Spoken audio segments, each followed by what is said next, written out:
तो आगे भी सब समझ में आएगा। अच्छा लग रहा है कि नहीं पढ़ के? कुछ फील वूल हो रहा है? चलिए, एक वो भी जो थे वो शायद ऑफलाइन हो गई हैं। और स्टूडेंट कहाँ गए सब? कब?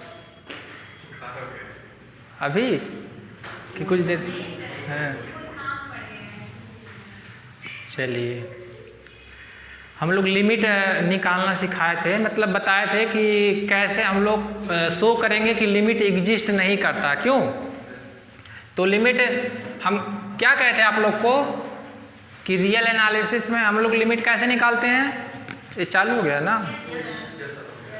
हाँ, चलिए, रियल एनालिसिस में लिमिट कैसे निकालते थे? लेफ्ट से जाते थे और राइट से जाते थे, और दोनों की वैल्यू सेम आती थी तो बोलते थे क्या है? लिमिट एग्जिस्ट है, अन्यथा नहीं है। ठीक है, एक दो क्वेश्चन भी करवाए थे, दिखाए थे कि कैसे कहेंगे कि लिमिट एग्जिस्ट नहीं कर रहा। चलिए, अब जैसे कुछ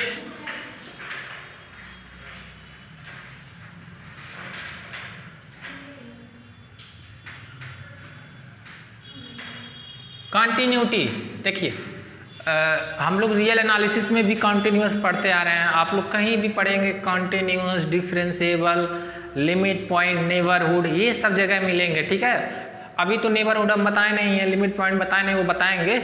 मतलब इसमें थोड़ा सा आप लोग को बस डिफिनीशन खाली समझाना है, लिखवाना नहीं है, ज़्यादा जरूरी नहीं है। ज़्यादा जरूरी होगा नेबरहुड, वो समझा देंगे आप लोग को। वैसे भी लिमिट पॉइंट से आप लोग बोर ही हो गए होंगे, पूरा मैट्रिक्स स्पेस में लिमिट पॉइंट भरा है। क्यों नहीं पढ़े? अरे लिमिट पॉइंट तक नहीं पहुंचे अभी आप लोग? हाँ, चलिए, कंटिन्यूटी देखिए, कोई भी फंक्शंस रियल एनालिसिस में कंटिन्यूअस कब बोलते थे? क्या कहते थे कि limit x tends to a f of x exist करती थी। ठीक है, और वैल्यू जो होती थी इसी को बोलते हैं, मतलब x एट पॉइंट ए पे लिमिट एग्जिस्ट करे और उसी पॉइंट पे जो वैल्यू आए फंक्शन की, दोनों क्या होना चाहिए? सेम होना चाहिए। तो उस केस में हम लोग बोलेंगे कि ये फंक्शन क्या है? कॉन्टिन्यूअस है। अच्छा, कभी इमेजिन किए हैं कि ये कॉन्टिन्यूअस डिफरेंशियबिलिटी पढ़ाते हैं क्या? कुछ इमेजिन किए हैं? ग्राफ व्राफ से कुछ पता चेक करना आता है आप लोग को? थोड़ा सा हम समझा दे रहे हैं आप लोग को, थोड़ा दिखा दे रहे हैं कि होता क्या है रियल में, एक्चुअल मीनिंग क्या होती है कॉन्टिन्यूटी डिफरेंशियबिलिटी की। ठीक है, बस 2 मिनट लगेगा, अभी समझ जाएंगे। फीलिंग नहीं आ रही होगी उतना, यहाँ फील करा दे रहे हैं आप लोग को। ठीक है, देखिए, नाम ही से क्लियर चल रहा है कि कॉन्टिन्यूअस मतलब लगातार कोई चीज़ चले, कहीं ब्रेक ना हो। डिसकंटिन्यूअस मतलब क्या? कहीं ना कहीं ब्रेक हो। देखिए, बहुत सिंपल सा मीनिंग है। सपोज कर लीजिए, इसे कार्टेशियन प्लेन भी बोलते हैं।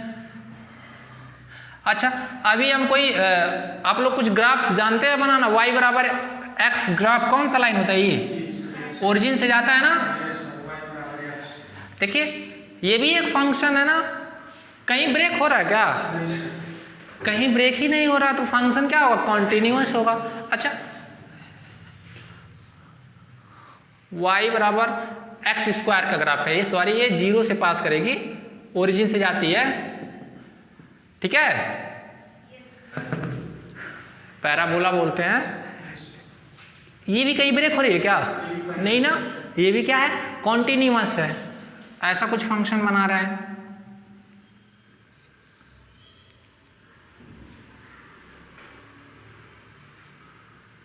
मान लो यहाँ एट पॉइंट 2, यहाँ 2, देखो यहाँ ब्रेक हुआ ना। ये जो मतलब सर्कल है, इसका मतलब ये होता है कि एट x बराबर 2 पॉइंट पे फंक्शन की वैल्यू मिल ही नहीं रही है। किसका कॉल आ रहा है? इसका मतलब क्या है कि एट पॉइंट x इक्वल 2 पे फंक्शन की वैल्यू नहीं मिल रही है। इस केस में देखिए, यहाँ फंक्शन का ग्राफ क्या हो गया? ब्रेक हो गया। तो इस केस में हम लोग बोलेंगे कि फंक्शन क्या है? डिसकंटिन्यूअस। रियल मीनिंग ये होता है। ठीक है, जो left hand side right hand side निकालते हैं, हम लोग को तो कोई फंक्शन डायरेक्ट ग्राफ बनाओ तुरंत पता करो, left hand side right hand side निकालने की ज़रूरत ही नहीं पड़ेगी। अगर जो आप लोग को ग्राफ बनाना सीख गए तो सारा चीज़ें आप लोग वैसे ग्राफ से ही पता कर लेंगे कि फंक्शन डिफरेंशिएबल है, कॉन्टिन्यूअस है, मोनोटोनिक है, इंक्रीजिंग है, डिक्रीजिंग, सब पढ़े होंगे एक बार, लेकिन इसको फील नहीं कर पाएंगे। सपोज और भी कुछ फंक्शन बना रहे हैं, देखिए ये भी कोई फंक्शन है, देखो कितने जगह ब्रेक हो रहा, बहुत जगह ब्रेक हो रहा ना। क्या ये फंक्शन कंटिन्यूअस है? ये क्या होगा? डिसकंटिन्यूअस। कहाँ कहाँ जहाँ जहाँ ब्रेक होगा उस पॉइंट पे फंक्शन क्या हो जाएगा? डिसकंटिन्यूअस। अब बात आती है, अब समझ में आया ना, ग्राफ से कुछ फील हुआ। अब मान लीजिए कोई फंक्शंस को डिफरेंशिएबल चेक करना है तो सिंपल से ये भी बहुत आसान है। आप लोग बगुला देखे हैं? बगुला गाँव में, शहर में नहीं देखे हैं? वो बहुत बढ़िया एग्जाम्पल है डिफरेंशिएबिलिटी का। देखिए, नहीं देखे हैं? कहीं भी देखे होंगे, कौवा तो देखे हैं। हाँ, ऐसे होता है ना, इसका आगे का जो होता है माउथ। हाँ, तो देखो जहां ऐसे फंक्शन ग्राफ शो करे उस पॉइंट पे फंक्शन डिफरेंशिएबल नहीं होता है। जैसे फॉर एग्जाम्पल y बराबर जब मॉड x का ग्राफ हम लोग ड्रा करते हैं, ये y बराबर मॉड x का ग्राफ है, देखिए ऐसे बना ना, इसे बोलते हैं शार्प एड्ज। क्या बोलते हैं? Sharp edge. जिस पॉइंट पे भी शार्प एड्ज बनेगा उस पॉइंट पे फंक्शन क्या होगा? डिफरेंशिएबल नहीं होगा। देखो फंक्शन कंटिन्यूअस है ना, कहीं ब्रेक नहीं हुआ है ना, फंक्शन कंटिन्यूअस है बट फंक्शन कहाँ डिफरेंशिएबल नहीं है? x इक्वल टू 0 पे। समझ में आया? मान लो ऐसे बना दें तो x इक्वल टू मान लो यहाँ 1 है, तो किस पॉइंट पे फंक्शन डिफरेंशिएबल नहीं है? x इक्वल टू 1 पे फंक्शन डिफरेंशिएबल नहीं है। ये मीनिंग होता है, ठीक है? बाय ग्राफ से हम लोग पता कर लेते हैं। अगर जो ऐसे भी आप लोग बीएससी रियल एनालिसिस में बहुत सारे क्वेश्चंस किए होंगे, f x equal to mod x minus 2, तो इसका ग्राफ ऐसे बनता था, ठीक है? क्लियर दिख रहा है कि x बराबर 2 पे शार्प एड्ज बन रहा है, तो उस फंक्शन पे पॉइंट क्या होगा? डिफरेंशिएबल नहीं होगा। आसानी से चेक कर सकते हैं। उतना देखो एक चीज है, अगर जो लिमिट एग्जिस्ट नहीं करेगा तो फंक्शन कंटिन्यूअस नहीं होगा। अगर फंक्शन कंटिन्यूअस नहीं होगा तो फंक्शन डिफरेंशिएबल भी नहीं होगा। ये देखो, सबसे पहले ये नेसेसरी कंडीशन है, लिमिट पहले एग्जिस्ट करेगा। लिमिट एग्जिस्ट करेगा तभी हम लोग कॉन्टिन्यूटी की बात करेंगे, और फंक्शन कंटिन्यूअस होगा तब हम क्या बात करेंगे? डिफरेंशिएबिलिटी की। लिमिट ही एग्जिस्ट नहीं किया तो हम लोग छोड़ देंगे, कंटिन्यूटी की बात ही नहीं करेंगे, क्योंकि लिमिट एग्जिस्ट करना नेसेसरी कंडीशन है, जरूरी है ये कंटिन्यूटी होने के लिए। ऐसे डिफरेंशिएबिलिटी के होने के लिए क्या होता है? कंटिन्यूटी जरूरी होना चाहिए। सपोज कर लो ये फंक्शन ऐसे ब्रेक हो गया यहाँ, तो कंटिन्यूअस नहीं है ना, डिसकंटिन्यूअस है। किस पॉइंट पे है? सपोज कर लो ये पॉइंट जहाँ ब्रेक हुआ है ऐसे, मान लो 3, तो हम कहेंगे चलो बताओ ये फंक्शन डिफरेंशिएबल है कि नहीं। तो आप लोग क्या आंसर देंगे कि सर ये फंक्शन कंटिन्यूअस ही नहीं है, तो हम आगे डिफरेंशिएबल चेक करने की जरूरत नहीं है। क्यों? अगर जो फंक्शन डिफरेंशिएबल होगा तो सबसे पहले उसको क्या होना पड़ेगा? कंटिन्यूअस। समझ में आ रहा है? इसलिए ये बता रहे ये यूज होगा आगे भी। और आज हम लोग कॉम्प्लेक्स एनालिसिस में जितना भी पढ़ेंगे सब एग्जाम में आएगा। मान के चलिए कि आज 1-2 क्वेश्चन हम लोग पढ़ लेंगे जो कि एकदम 100% एग्जाम में आएगा, ठीक है? और यही पे बेस पे आएगा, यही कॉन्टिन्यूटी डिफरेंशिएबिलिटी। तो आप लोग समझ गए ना कि देखिए 3 चीज, लिमिट एग्जिस्टेंस और कॉन्टिन्यूटी। कॉन्टिन्यूअस बोले या डिफरेंशिएबल, देखिएगा ध्यान से। कॉन्टिन्यूअस होने के लिए सबसे पहले क्या होना चाहिए? लिमिट एग्जिस्ट करना चाहिए। अगर जो लिमिट एग्जिस्ट नहीं किया तो डायरेक्ट बोल देंगे फंक्शन कॉन्टिन्यूअस नहीं है। डिफरेंशिएबल होने के लिए लिमिट भी एग्जिस्ट करना चाहिए और कॉन्टिन्यूअस भी होना चाहिए, तब कहेंगे कि फंक्शन डिफरेंशिएबल तब होगा भी नहीं भी होगा। मतलब ये जरूरी है, दोनों होना चाहिए। और देखना ध्यान से, अगर जो कोई फंक्शन डिफरेंशिएबल है तो वो कॉन्टिन्यूअस भी होगा, लिमिट भी एग्जिस्ट करेगा। जैसे कोई फंक्शन कॉन्टिन्यूअस है तो श्योर होगा कि लिमिट एग्जिस्ट किया होगा तभी ना कॉन्टिन्यूअस होगा। तो ऐसे कोई फंक्शन डिफरेंशिएबल है तो उसका मतलब फंक्शन क्या है, कॉन्टिन्यूअस है। तो अगर जो कोई फंक्शन डिफरेंशिएबल है तो क्या होगा, कॉन्टिन्यूअस होगा तो क्या होगा, लिमिट एग्जिस्ट कर जाएगा, ठीक है। लेकिन अगर जो लिमिट नहीं एग्जिस्ट किया तो फंक्शन कॉन्टिन्यूअस नहीं होगा, फंक्शन कॉन्टिन्यूअस नहीं होगा तो फंक्शन डिफरेंशिएबल नहीं होगा। समझ में आ रहा है ना।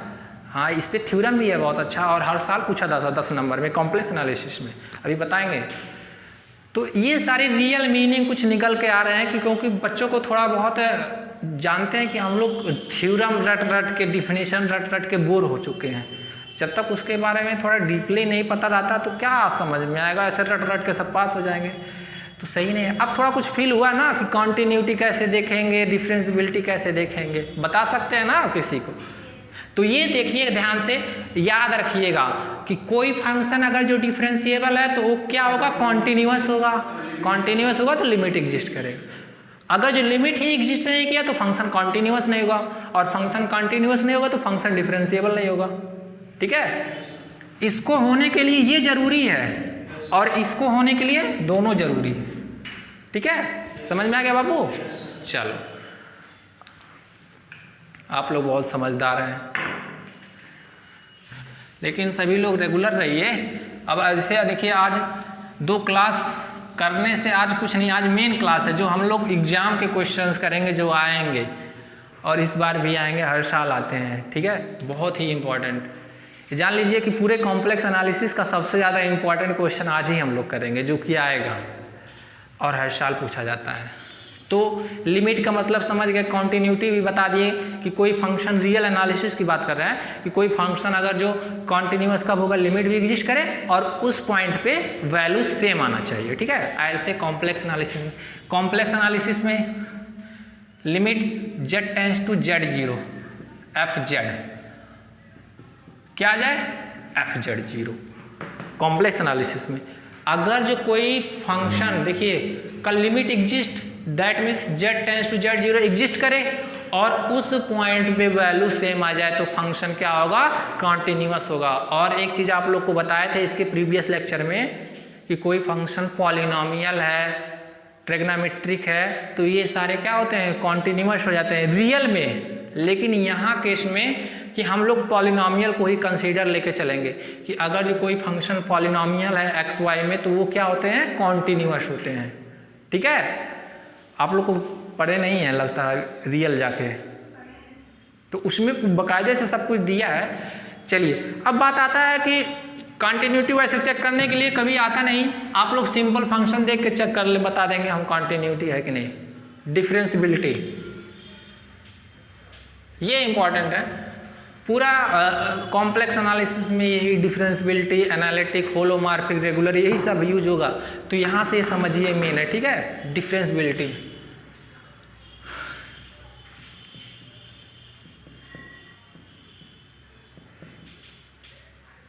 देखिए एक बार फिर से हम रिमाइंड करा दे रहे हैं, रियल एनालिसिस में डिफरेंशिएबिलिटी पढ़ के आए, क्या होता था, उसके बहुत सारे फॉर्मूले होते थे। कहते थे कि एफ डैश सी एग्जिस्ट करता है कब, लिमिट x टेंड्स टू, या ऐसे लिखें limit h tends to 0 f c plus h minus f of c upon H.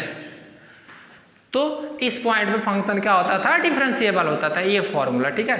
Complex analysis में भी अगर जो कोई फंक्शन डिफरेंशिएबल है एट z पॉइंट z0 तो क्या लिखेंगे, लिमिट, देखिएगा ध्यान से, दो फॉर्मूले बनते हैं। अगर जो यहाँ से हम ऐसे लिखें limit delta z tends to 0 F z plus delta z minus of f z upon delta z, ठीक है। ये फॉर्मूला यहाँ से हम लोग निकालेंगे कि डिफरेंशिएबिलिटी चेक करेंगे, लिख लीजिएगा कहीं। और ऐसे भी लिख सकते हैं एफ डैश जेड,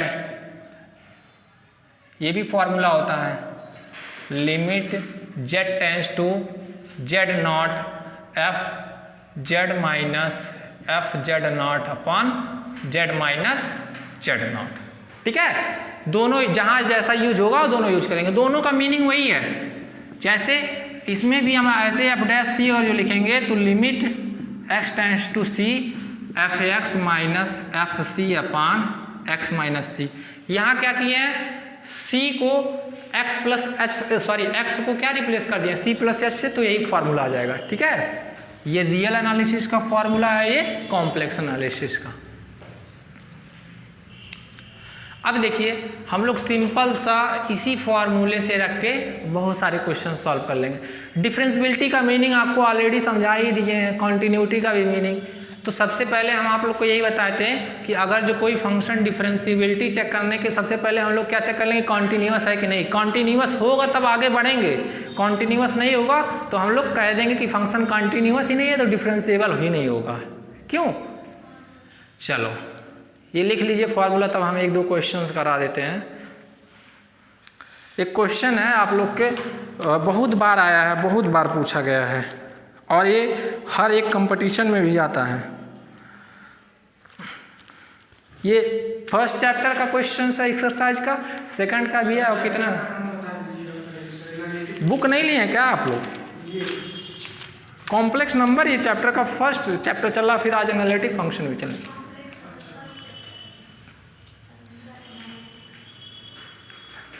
हो गया ये।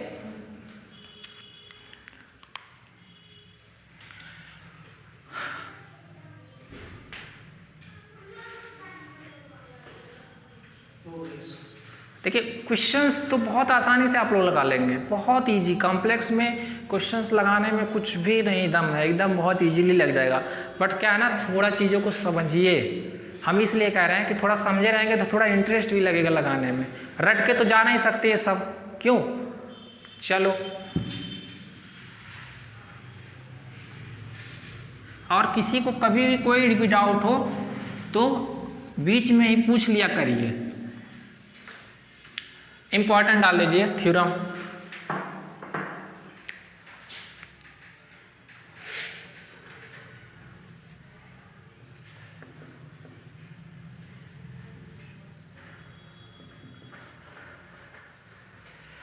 थ्योरम कह रहा है कि देखिए so that the function F Z equal to Z bar is continuous for every z but is not differentiable for any z. So that F Z equal to Z बार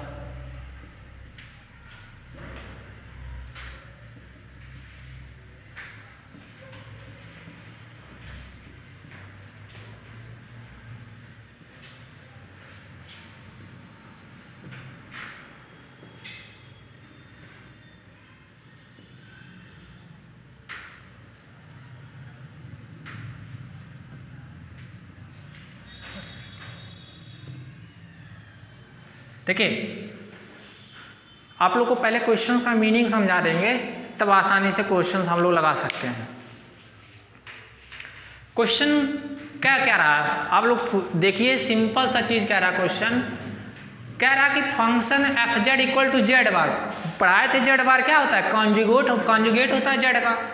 कह रहा दिखाइए कि ये f Z equal to Z bar continuous होगा हर एक z के लिए, बट डिफरेंशिएबल नहीं होगा एक भी जेड के लिए, मतलब किसी भी पॉइंट पे डिफरेंशिएबल नहीं होगा और कॉन्टिन्यूअस हर जगह होगा। चलिए प्रूफ या सॉल्यूशन जो भी आप लोग लिख सकते हैं, ठीक है। गिवन फंक्शन इज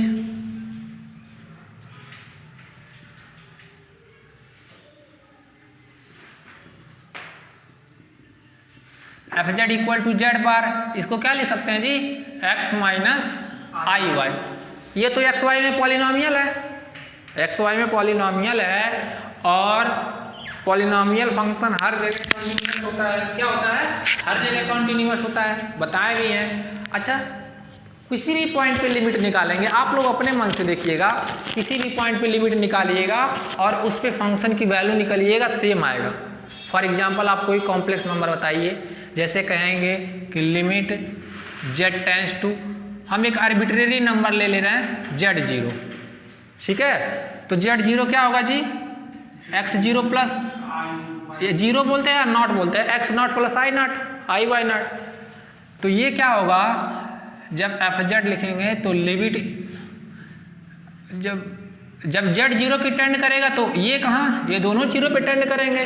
क्यों, तो यहाँ क्या होगा, एक्स माइनस आई वाई रख दो। एक्स कहाँ टेंड करेगा, सॉरी ये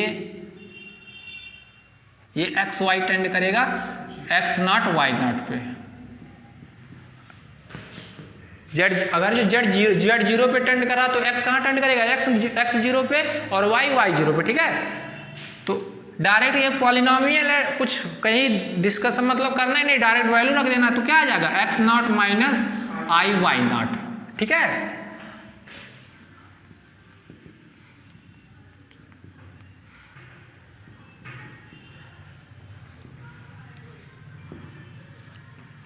अब देखिए वैल्यू निकालिए, एफ जेड जीरो की वैल्यू क्या होगा, देखिए जहां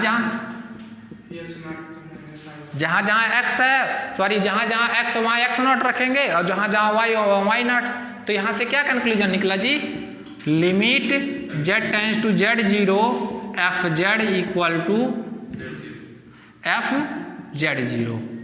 और ये क्या होता है, कॉन्टिन्यूटी बताए थे अभी कि इसका मतलब देखिए जेड जीरो कोई भी आर्बिट्रेरी नंबर लिए थे, कोई भी एनी आर्बिट्रेरी, आप जेड जीरो की जगह कुछ भी वैल्यू रख लीजिएगा हमेशा सेम आएगा। तो इसका मतलब क्या हो जाएगा कि F Z is क्वांटी for every Z. समझ में आया, लिख लीजिए, समझ में आ रहा है ना, बहुत ही आसान है, कुछ है नहीं।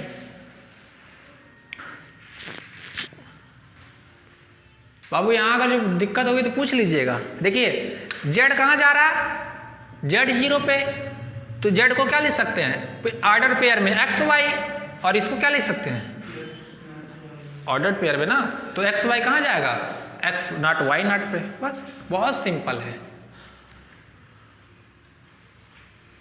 तो इससे ये प्रूफ हो गया, और ये हम लोग को करना जरूर नहीं, आप लोग ऐसे लिख लेते कि this function is polynomial in x y therefore it is continuous for any z, बस।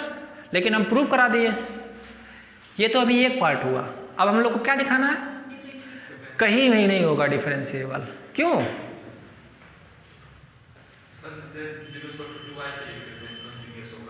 क्या हुआ, हाँ देखिए जेड जीरो बराबर 2i ले रहे हैं, तो यहाँ से क्या लिख सकते हैं, x zero plus 2i, x not की वैल्यू क्या आ गया 0, वाई नॉट की वैल्यू क्या आ गया 2। अब देखिए जहाँ x बराबर 0 रखेंगे, y बराबर 2, तो क्या आएगा माइनस 2i आएगा ना, लिमिट आ गया। अब वैल्यू रखिए, जहाँ x जेड बराबर 2i जब रखेंगे तो 2i का बार क्या होगा माइनस 2i। अरे अब जेड बराबर जेड बार, तो जेड की जगह क्या रखेंगे 2i, तो 2i का बार क्या हो जाएगा माइनस 2i। देखिए लिमिट की वैल्यू सेम और फंक्शन की वैल्यू भी सेम, तो क्या होगा कंटिन्यू, हर एक जेड के लिए होगा। आप कहीं भी जेड चेक कर लीजिएगा, जेड बराबर कोई भी कॉम्प्लेक्स नंबर ले लीजिएगा, सबके जगह सही होगा। ये इन जनरल प्रूफ हो गया, तो हर एक नंबर के लिए भी प्रूफ है। बहुत अच्छा है। देखो उनको डाउट हुआ तो पूछ लिया, आप लोग भी ऐसे पूछ लिया करिए। फिलहाल ऑनलाइन वालों के लिए तो कुछ कर नहीं सकते, ऑनलाइन वाले क्लास अटेंड कर रहे हो कि वो सब बैठे होंगे कि अभी वीडियो वेट करते होंगे कि ऐसे लाइव अटेंड करते हैं, जब मन करे तब।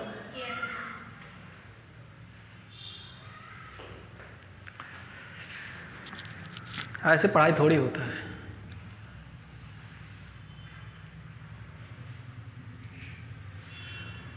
चलिए आप लोगों को कोई शिकायत नहीं है ना, समझ में आ रहा सब? पूरा कॉम्प्लेक्स हलवा है जी, कुछ नहीं रहेगा। जब पढ़ाने लगेंगे कॉम्प्लेक्स मैकेनिक्स सब, आप लोग को कहीं भी दिक्कत नहीं होगा। बट हाँ, जो भी हम प्रीवियस लेक्चर पढ़ा रहे हैं देखिएगा एक दूसरे से को रिलेट हो रहा है ना, कहीं भी ऐसा कोई टॉपिक सब जगह देखिए। इसीलिए हम स्टार्टिंग से ही बताए थे पहले ही लेक्चर से कि हम जो बेसिक लेक्चर पढ़ा रहे हैं, अगर जो आप लोग का छूट भी होगा नहीं समझ में आएगा तो मैम से वीडियो लेके देख लीजिएगा किसी का भी, क्योंकि अगर जो बेसिक समझे रहेंगे तभी क्लियर हो पाएगा। आप लोग पहले ही लेक्चर से देखिए सारी चीज़ को रिलेट हो रहा है ना, धीरे धीरे ऐसे पूरा चलते जाएगा। हो गया बाबू, दूसरा पार्ट करें। अब हम लोग को क्या करना है कि दिखाना है कि फंक्शन कहीं भी डिफरेंशिएबल नहीं होगा, ठीक है। ये बहुत इंपॉर्टेंट क्वेश्चन है 5 मार्क्स का, ऐसे पूछ देगा, ऐसे एग्जाम्पल में ऐसे 2 भी नंबर में पूछ सकता है, 5 नंबर में कहेगा कि ऐसा फंक्शंस बताइए, ऐसे कहेगा give me an example of a complex function which is continuous everywhere but differentiable nowhere. Nowhere मतलब कहीं नहीं, तो कौन सा फंक्शन देंगे, ये f Z equal to Z bar. ये एक ऐसा फंक्शन है कि हर जगह कॉन्टिन्यूअस है बट कहीं भी डिफरेंशिएबल नहीं है, याद रखिएगा, बहुत काम आएगा, ठीक है। हो गया ना, लिख लिया आप लोग।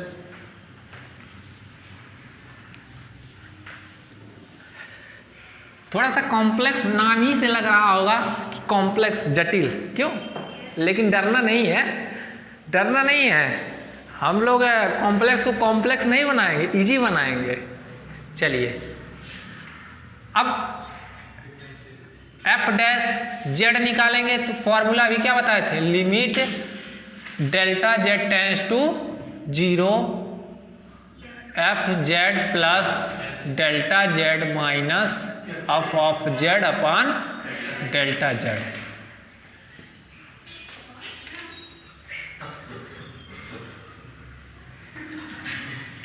जेड प्लस डेल्टा जेड क्या क्या होगा जी, बार, होल बार, ठीक है। इसे कॉन्जुगेट बोलते हैं ना, भूल गए आप लोग, कॉन्जुगेट ही बोलते थे ऊपर। और ये क्या होगा, जेड का कॉन्जुगेट अपॉन क्या होगा जी, डेल्टा जेड। यहां देखिए, लिखने में मत बीजिए, पहले आप समझिए, ठीक है। अब बताए थे कि Z1 प्लस Z2 कॉन्जुगेट कैसे खुलता है, भूल गए आप लोग, देखिए इसीलिए हम बताए थे सारा फॉर्मूला यही यूज होगा। तो इसको क्या लिख सकते हैं, Z का कॉन्जुगेट प्लस डेल जेड का कॉन्जुगेट, हाँ कट जाएगा, सही पकड़े आप। चलिए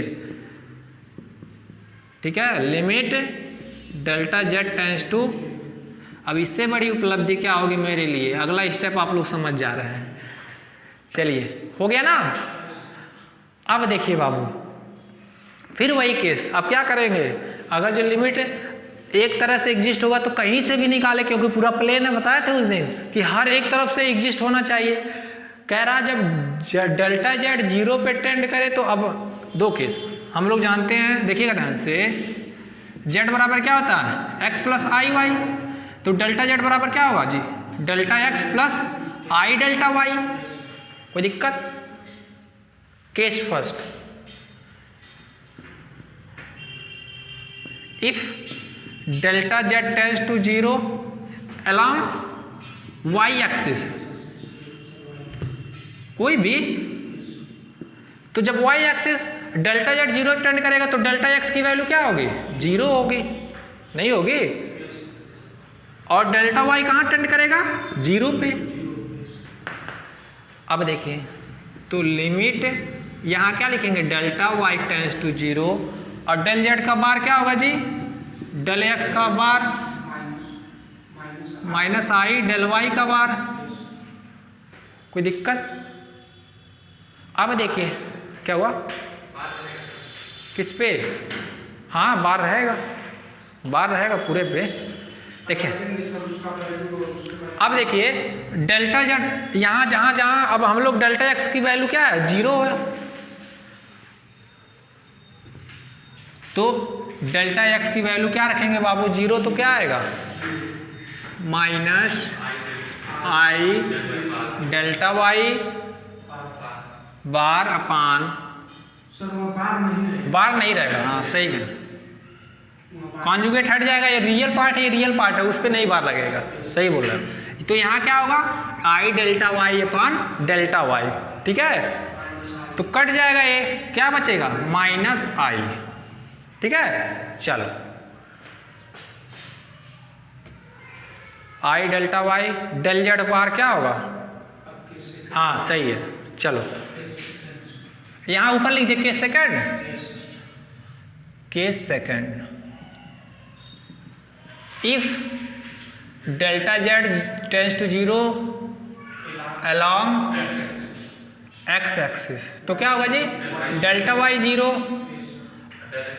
तो लिमिट यहाँ क्या हो जाएगा डेल एक्स टेंस टू 0, इसकी वैल्यू एफ डैश जेड की वैल्यू, ये एफ डैश जेड की वैल्यू निकला है, ठीक है। तो एफ डैश जेड, इसको मिटा दे क्या कि आप लोग साइड में लिख लेंगे, यहाँ अभी साइड में लिख देंगे हम limit delta x tends to 0, delta x tends to 0। अब जहाँ जहाँ डेल वाई रखेंगे डेल एक्स अपन क्या होगा डेल एक्स, तो क्या हो जाएगा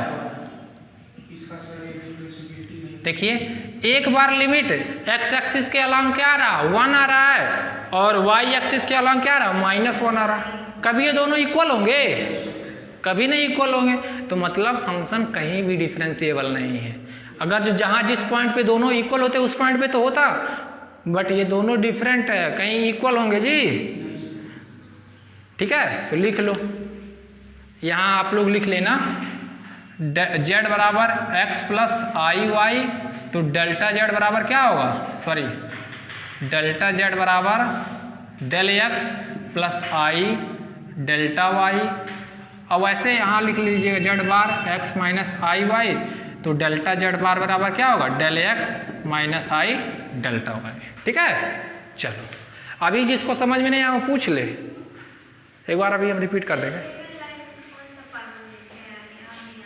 ये जैसे देखिएगा एफ जेड बराबर क्या है आपका जेड बार, तो f z plus delta Z का बार क्या होगा, ये जहाँ जेड है वहाँ क्या लिखेंगे जेड प्लस डेल्टा जेड का बार। अब पढ़ाए थे आप लोग को कॉन्जुगेट वाला प्रॉपर्टी, Z1 प्लस Z2 का होल बार अलग अलग खुल जाता है इक्वलिटी में, तो यहाँ क्या लिखेंगे Z bar plus delta Z का बार। एक दिया क्या फंक्शन, उसी पे रखना है ना, फंक्शन दिया है, दूसरा दिया होता तो दूसरे चेक करते हैं। चलिए लिखिए आप लोग,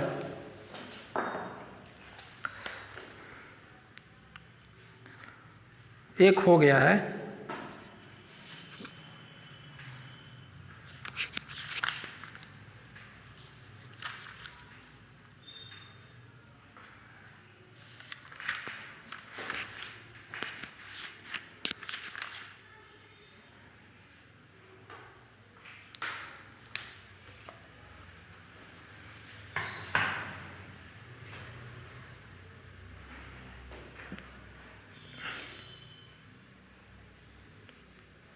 माइनस आई delta y upon del Z.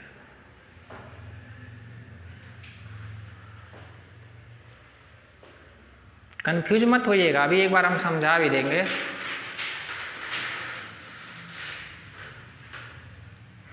Delta वल्टा में आप लोग खो जा रहे हैं।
हो गया,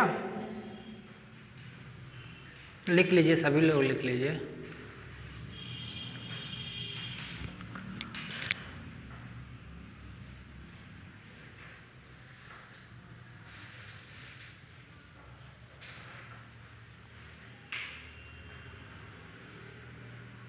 देखिए बहुत ही इंपॉर्टेंट है, एक बार घर पे प्रैक्टिस कर लीजिएगा, ठीक है। यहाँ समझ में आ गया, घर पे भी कर लेंगे। 2 थ्योरम और है, मतलब एक ही में हम दोनों मर्ज करा दे रहे हैं ताकि आप लोग को दिक्कत ना हो। और ये जो नेक्स्ट थ्योरम हम पढ़ाएंगे वो फुल 10 मार्क्स में आता है, ठीक है। हाँ, वो सेकंड चैप्टर का है, लेकिन इसी में देना चाहिए, मतलब स्टार्टिंग इसी से करना चाहिए, लेकिन उन्होंने जब अपने अकॉर्डिंग सेट किया है तो जो इम्पोर्टेंट करा रहे हैं उसको छोड़िएगा मत, क्योंकि ये सारे एग्जाम में आते हैं और एग्जाम में पूछे गए कितनी बार। हो गया? कोई डाउट किसी को? अभी पूछ लो। हाँ, इसको कैसे यहाँ ग्राफ कर पाएंगे? ग्राफ तो रियल एनालिसिस के लिए बता रहे थे। कॉम्प्लेक्स एनालिसिस में कॉम्प्लेक्स फंक्शन का ग्राफ बनाना बहुत डिफिकल्ट है, क्योंकि उसमें इमेजिनरी पार्ट आ जाता है।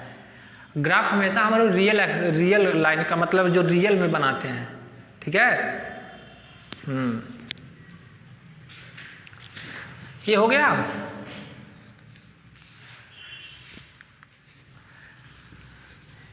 यहीं पे ग्राफ अप्लाई करने लगे।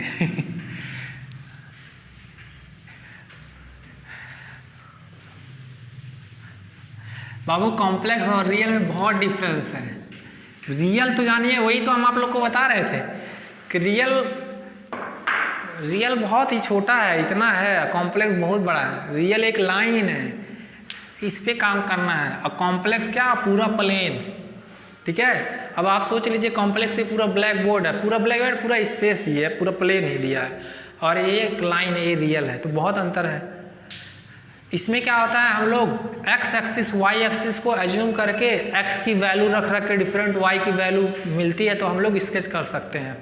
और इसमें 2 वेरिएबल हो जाता है, जैसे z is a function of x plus i Y.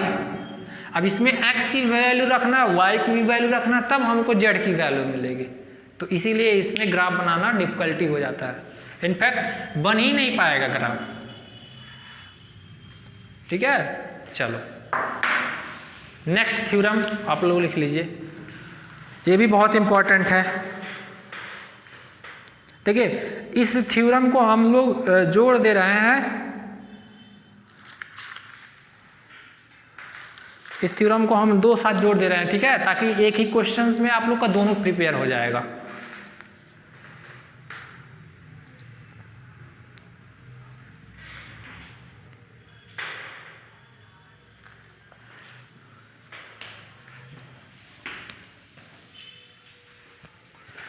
Theorem क्या है? देखिए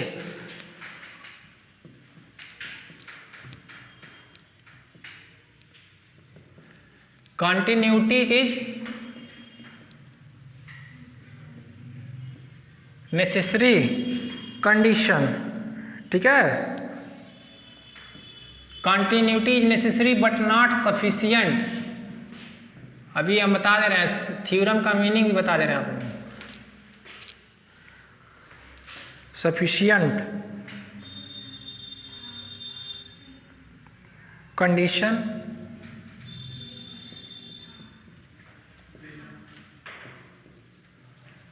पढ़ लिए क्या आप लोग? इसमें अलग है। आप लोग जो प्रीवियस लेक्चर जितने भी ले रहे हैं सब आप लोग बाबू अच्छे से जाके पढ़िए, ठीक है, क्योंकि एक भी छूटेगा तो दिक्कत हो जाएगा। देखिए इसमें 2 क्वेश्चंस हैं और दोनों अलग अलग तरह पूछा जाता है, तो दोनों को हम एक में मर्ज कर रहे हैं, ठीक है। एक तैयार कर लेंगे तो दोनों अपने आप तैयार हो जाएगा। और ये क्वेश्चन और जो कराए हैं और एक और कराएंगे, तीनों क्वेश्चंस को तो आप लोग बिल्कुल भी इग्नोर नहीं कर सकते। बहुत ही इम्पॉर्टेंट और बहुत ही इम्पॉर्टेंट है एग्जाम पॉइंट व्यू से, ठीक है। और हर जगह सबसे पहले थ्योरम का मतलब समझते हैं।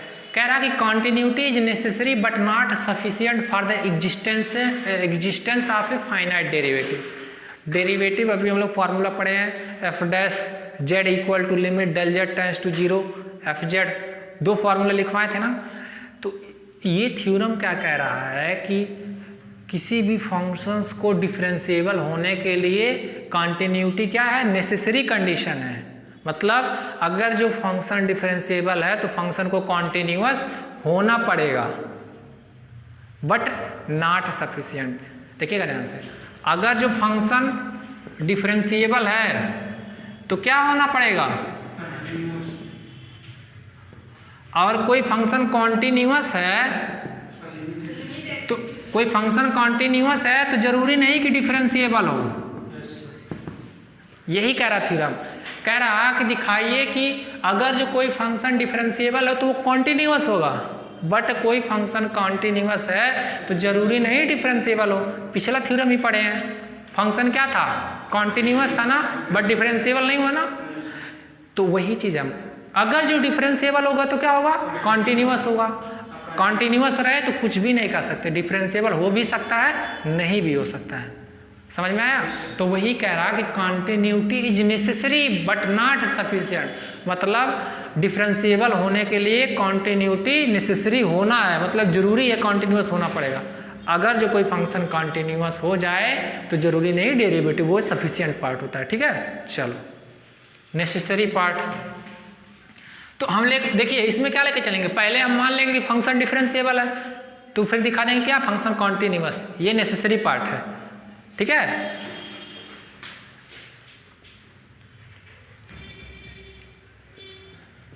Necessary part. देखिएगा हम अपने लैंग्वेज में प्रूव करा रहे हैं, कहीं भी प्रूव करेंगे, बुक में बड़ा अजीब दिया है। ठीक है, बुक का आप लोग देखेंगे तो डर जाएंगे, बहुत सिंपल वे में बहुत अच्छे से करा देंगे। ठीक है, फाइनाइट डेरिवेटिव जो भी हम निकालेंगे वो कुछ वैल्यू आएगी नहीं, फाइनाइट वैल्यू, तो वही फाइनाइट वैल्यू। जैसे अभी हम लोग डेरिवेटिव आगे भी निकालेंगे, जैसे सिंपल हम लोग रियल एनालिसिस में करते थे, किसी भी पॉइंट पे डेरिवेटिव निकालते हैं। मान लीजिए कोई फंक्शन है F x equal to X square, इसका डेरिवेटिव क्या होगा जी, 2x। अब किसी भी वैल्यू पे निकालेंगे रियल नंबर पे तो क्या होगा, फाइनाइट। तो वही ऐसा डेरिवेटिव जो फाइनाइट है उसे बोलते हैं फाइनाइट डेरिवेटिव।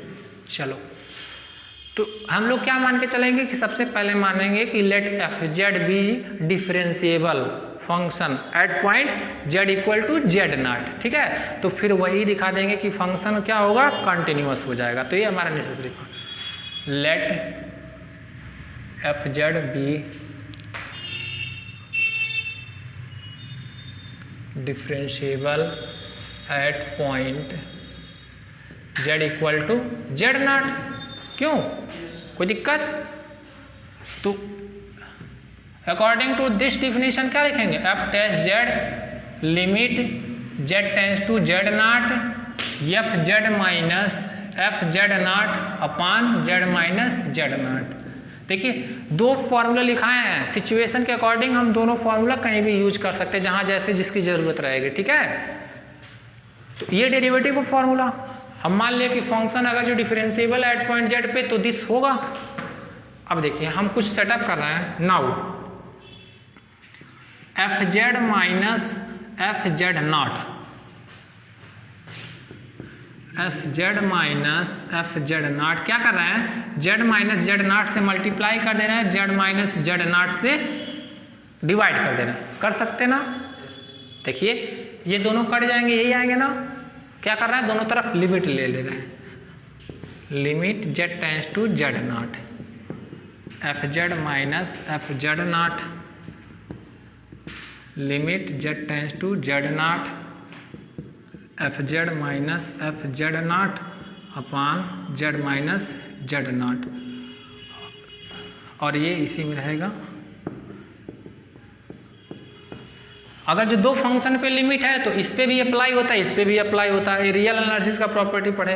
तो ये क्या होगा जी, limit Z tends to Z not F Z minus F Z not upon Z minus Z not, और ये क्या होगा, limit Z tends to Z not. कोई दिक्कत? फ्रॉम फर्स्ट से देखो, यहाँ से क्या लग सकते हैं, और यहाँ क्या होगा जी, जब जेड जीरो के टर्न करेगा तो वैल्यू रखिए तो क्या होगा, z not minus Z not क्या हो जाएगा, जीरो। तो क्या आ गया, ये फाइनाइट है। फाइनाइट नंबर में किसी भी जीरो से मतलब फाइनाइट नंबर में जीरो से, फाइनाइट डेरिवेटिव बोला है ना, तो फाइनाइट डेरिवेटिव में जीरो से मल्टीप्लाई करेंगे तो क्या होगा, जीरो ही होगा। तो ये क्या आ गया, limit Z tends to Z not F Z minus F Z naught equal to 0। ये इम्प्लाई क्या करेगा, limit Z tends to Z not F Z equal to F. और ये क्या बताता है जी, लिमिट एग्जिस्ट कर रहा है, वैल्यू फंक्शन क्या हो गया, कॉन्टिन्यूअस। बस कुछ किए हैं, कुछ नहीं, बस यही सेटअप किए हैं, लिमिट लिख लो। अब हमारा एक पार्ट हो गया नेसेसरी।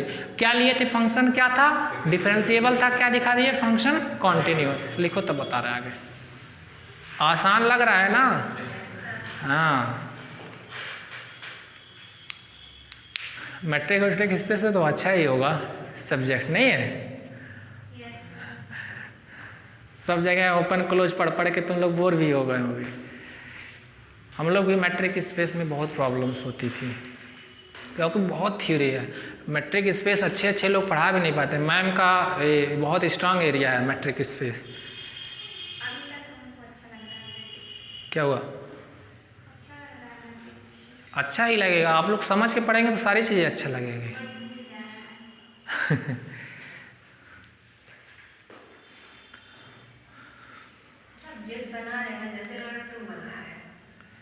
क्या बना रहे हैं, टू कहीं है ही नहीं।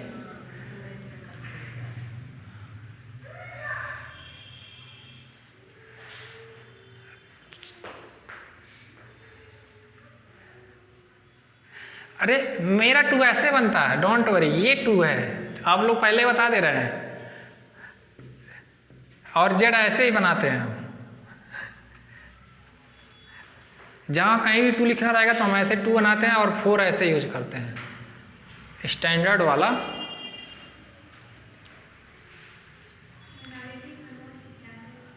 क्या हुआ, ये एनालिटिकल फंक्शन का ही क्वेश्चन है। दोनों सब एक्सरसाइज उसी का ही करा रहे हैं, बट जानते हैं वो सिस्टमेटिक से दिया नहीं है, लेकिन हम आप लोग को सिस्टमेटिक नोट्स देना चाह रहे हैं। जैसे डिफरेंशियबिलिटी पढ़ाएं तो इसका सारा क्वेश्चन करा दे रहे हैं, एनालिटिक पढ़ाएंगे तो एनालिटिक का क्वेश्चन कराया जाएगा, सब कुछ। आप लोग नोट्स पढ़ लेंगे, जितना भी नोट्स आप लोग को दिया जाएगा उतना सफिशियंट है, अच्छे मार्क्स लाएंगे आप लोग। बट हाँ, ऐसा नहीं कि यहाँ से नोट्स बना के गए और छुए ही नहीं कभी।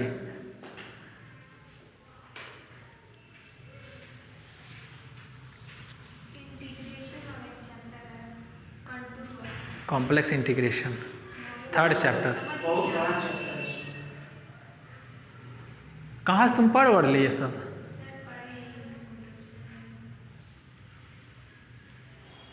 वो भी आएगा। ये समझ में आ रहा है ना, हाँ, तब वो भी आएगा, सब समझ में आएगा। आप लोग का 4th पेपर भी स्टार्ट कर दिया जाए, मैकेनिक्स भी सोच रहे हैं। 3 दिन ये चला जाए, 3 दिन मैकेनिक्स। ज़्यादा कॉम्प्लेक्स पढ़ते पढ़ते आप लोग भी बोर हो जाएंगे।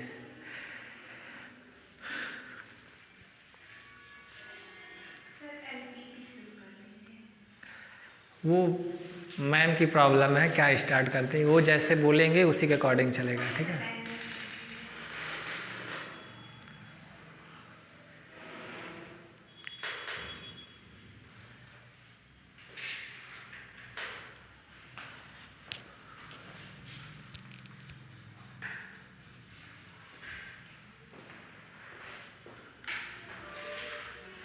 हो गया ये, किसी को कोई डाउट, कुछ नहीं किया है। डेरिवेटिव का डिफिनेशन लेके यहाँ सेट किए हैं, बस कुछ नहीं किया है। जेड माइनस जेड नॉट से मल्टीप्लाई और जेड माइनस जेड नॉट से डिवाइड कर दिए, बस लिमिट लगा लिए, लिमिट की वैल्यू रख दिए, 0 आ गया। और यहाँ से ये इंप्लाई करेगा limit F Z Z tends to Z not F Z equal to F Z not.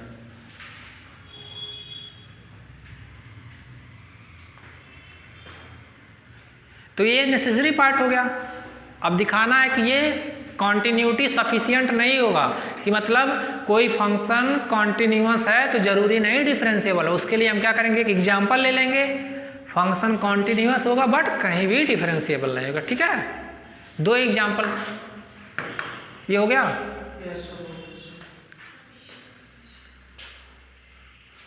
चलिए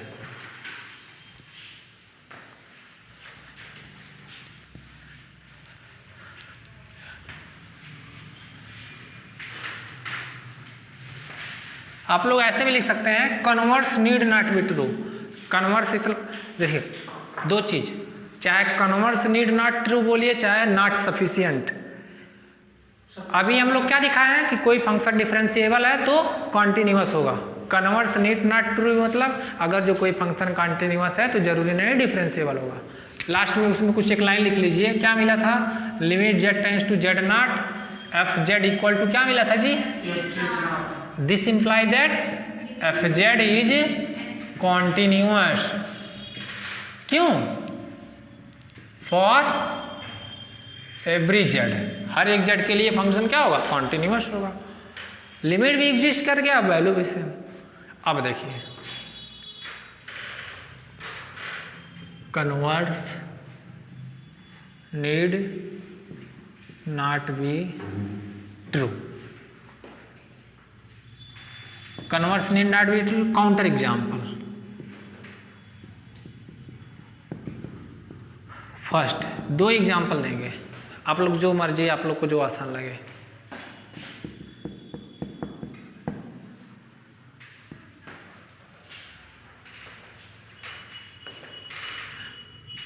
अब सही है, अब लग रहा है जेड की तरह।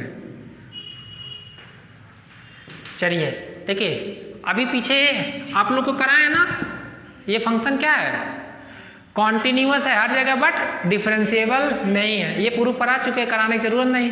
पहला एग्जाम्पल आप लोग एग्जाम्पल लिखिएगा, देखिए जब शार्ट में आएगा 2 मार्क्स में 2 नंबर में तो खाली एग्जाम्पल लिख दीजिएगा, और ऐसे 2 नंबर में वैसे पूछेगा नहीं, 2 नंबर में ऐसे बोलेगा कि ऐसा कोई फंक्शन बताइए कि जो कॉन्टिन्यूअस हर जगह हो, डिफरेंशिएबल नहीं हो कहीं भी, तो ये फंक्शन लिखेंगे, ठीक है। और अगर जो ये सेंटेंस पूछेगा पूरा, continuity is not necessary but continuity is necessary but not sufficient condition for the existence of finite derivative, तो उसके लिए आप लोग क्या करेंगे, ये जो प्रूफिंग किए हैं पूरा, और 2 एग्जाम्पल, पहला एग्जाम्पल ये, इसका भी प्रूफ कर दीजिएगा जो कराएं छोटा सा, और दूसरा भी कराना है, ठीक है। एक और करा दे रहे हैं, पहला काउंटर एग्जाम्पल का प्रूफ करा चुके हैं, ये तो सबको आ भी रहा है। दूसरा वाला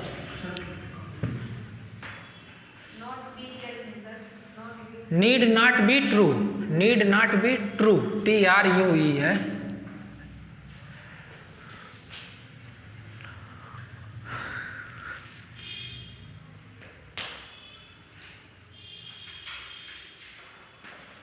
स्पीड सही है ना, तेज नहीं है ना। देखिए स्पीड तेज पकड़ेंगे तो आप लोग थोड़ा बोल दीजिएगा, क्योंकि आप लोग समझ रहे हैं तो हम भी थोड़ा तेज, फ्लो में ज़्यादा तेजी ना पकड़ ले, तो मेंटेन रहे। अभी तो स्पीड पकड़ना ऐसी बात नहीं है, लेकिन हमें नहीं चाहते कि आप लोग कोई ऐसा कोई भी टॉपिक छोड़ दे जो समझ में आए। अभी तक फिलहाल हमको तो नहीं लगता कि कोई भी ऐसा एक पॉइंट होगा जहाँ समझ में नहीं आया, सारी चीज़ें समझ में आई है अच्छे से।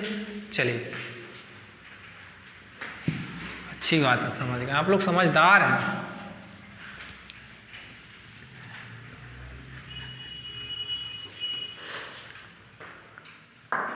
देखिए काउंटर एग्जाम्पल सेकंड, और हाँ एक चीज़ आप लोग के मन में होगा, काउंटर एग्जाम्पल, काउंटर एग्जाम्पल जब जो किसी को फेल करते हैं, मतलब किसी प्रॉपर्टी को फेल किया जाता है। जैसे यहाँ दिखाना है ना कि आपको एक ऐसा फंक्शन चाहिए, मतलब अगर जो कोई फंक्शन कॉन्टिन्यूअस है तो जरूरी नहीं डिफरेंशिएबल होगा। तो मेरे पास एक फंक्शन है, क्या है, कॉन्टिन्यूअस है बट डिफरेंशिएबल नहीं, तो इसी को प्रूव कर देंगे। इसी को काउंटर एग्जाम्पल होता है, काउंटर एग्जाम्पल सेकंड, ठीक है। F Z equal to mod Z square. देखिए ये कितनी बार पूछा गया है, ऐसे पूछा गया है आपके बुक में कितनी बार, कह रहा कि prove that F Z equal to Z square is continuous everywhere but nowhere differentiable except at the origin. मतलब देखिए ध्यान से, कह रहा कि ये फंक्शन हर जगह कॉन्टिन्यूअस होगा और नो वेयर डिफरेंशिएबल होगा, कहाँ छोड़ के, 0 को छोड़ के, मतलब 0 पे डिफरेंशिएबल है। Nowhere differentiable except at origin बोला है, ठीक है, मतलब 0 पे क्या है, डिफरेंशिएबल है। और इसके बाद में भी ये क्वेश्चन कैसे पूछा गया है, एक्सरसाइज आप लोग बुक लाएंगे देखेंगे, give an example of function which is differentiable at a point but is not analytic there. अभी एनालिटिक बताएंगे तो उसमें भी क्लियर हो जाएगा, ठीक है। एक ही एग्जाम्पल से हम लोग को बहुत सारे क्वेश्चन सॉल्व हो जाएंगे, तो बहुत ही महत्वपूर्ण है। सबसे पहले सेम चीज एफ जेड इक्वल टू क्या होगा जी, इसकी वैल्यू इसको लिख सकते हैं जेड जेड बार, ये क्या होता है एक्स प्लस आई वाई, और ये क्या होगा x minus i Y,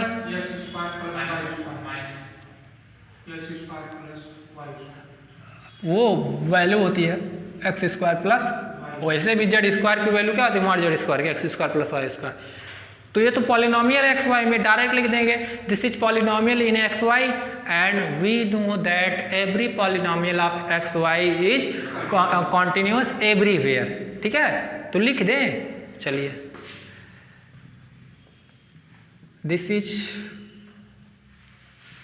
polynomial function, बस सेम वही है, कर दे क्या।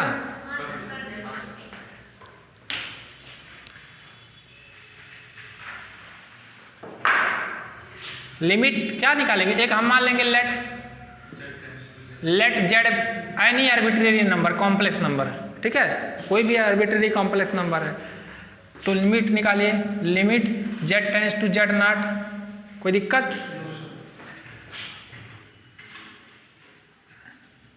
एफ जेड, तो इसको क्या लिखेंगे, लिमिट जब जेड जेड की तरफ टेंड करेगा तो एक्स वाई कहाँ टेंड करेंगे, एक्स नॉट वाई नॉट पे, और मॉड जेड तो क्या लिख सकते हैं इसको एक्स स्क्वायर प्लस, कोई दिक्कत। तो वैल्यू क्या आएगी,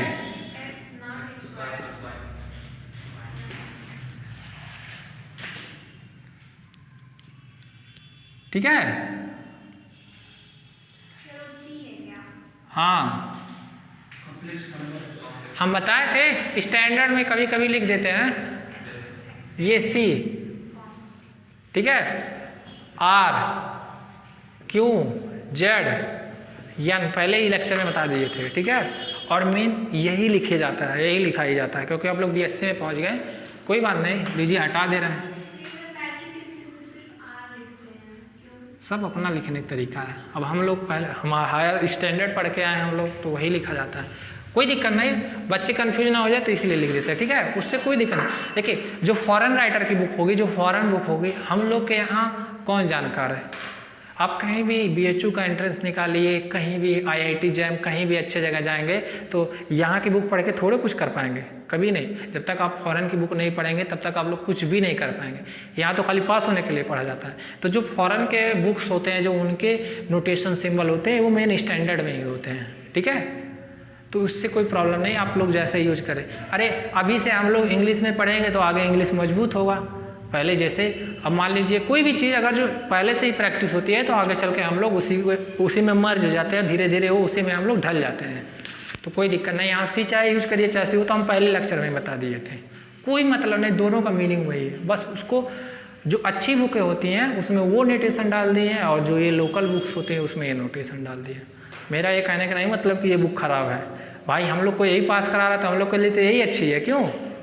लेकिन नॉलेज के लिए और कोई कंपटीशन निकालने के लिए फॉरेन बुक पढ़ना ही पड़ेगा आप लोग को,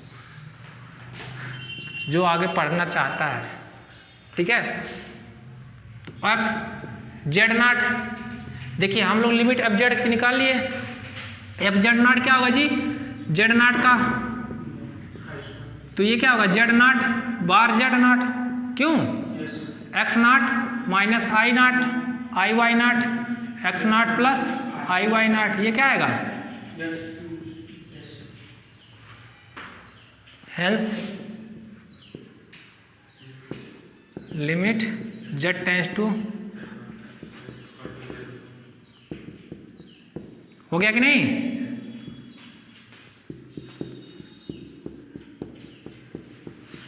इज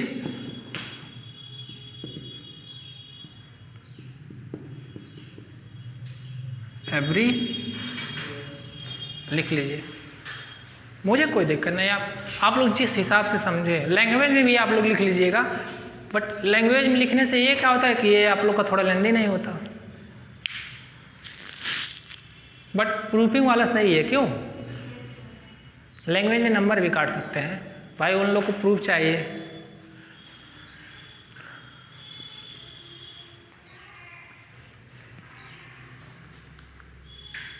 आप लोग की क्लास कब से चल रही है? तभी देख रहे हैं जमा ही ले रहे हैं कोई चेहरे पे, ज़्यादा टाइम।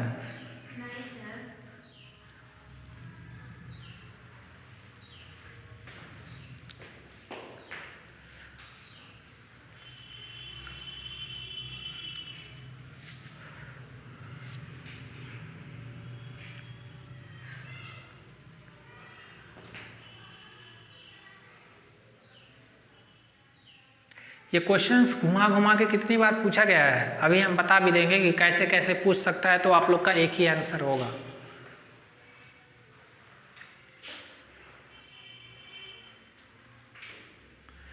मेन डिफिकल्ट काम है डिफरेंशियबिलिटी शो करने के लिए।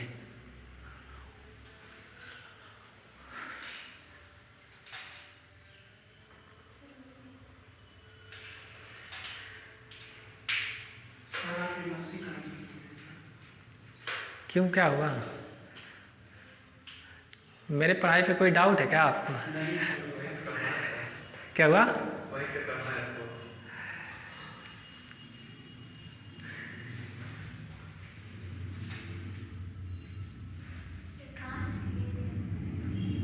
हम किए हैं,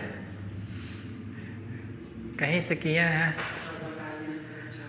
बताया जाएगा वो आप लोग को।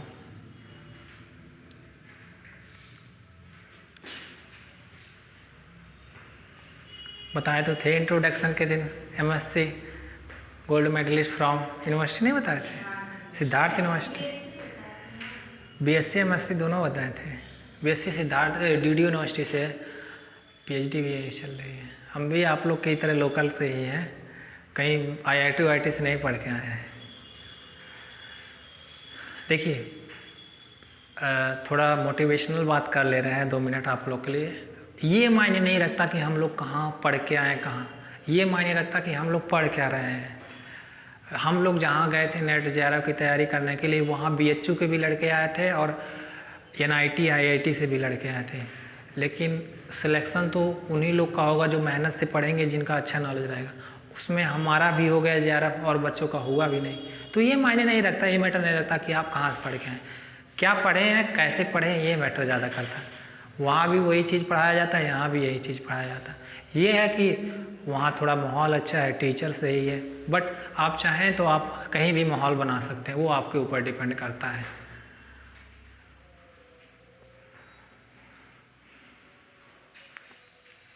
नहीं कोई आप लोग को डाउट हो तो बताइए। मेरे डिग्री उग्री पे प्रूफ दिखाना पड़ेगा क्या?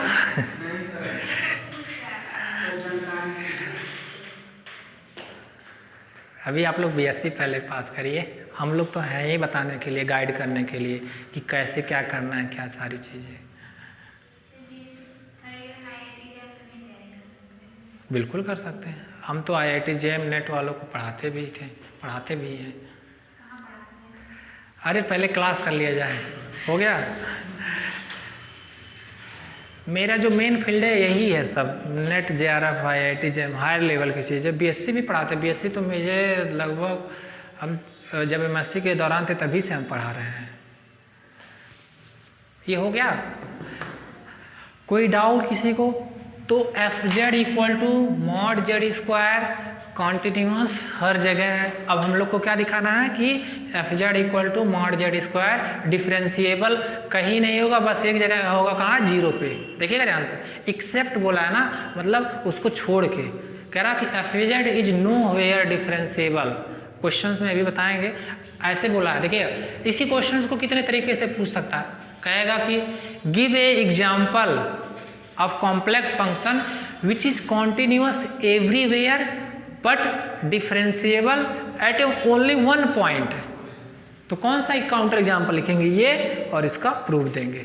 और ऐसे पूछे कि give an example of complex function which is continuous everywhere but nowhere differentiable. तो कौन सा एग्जाम्पल?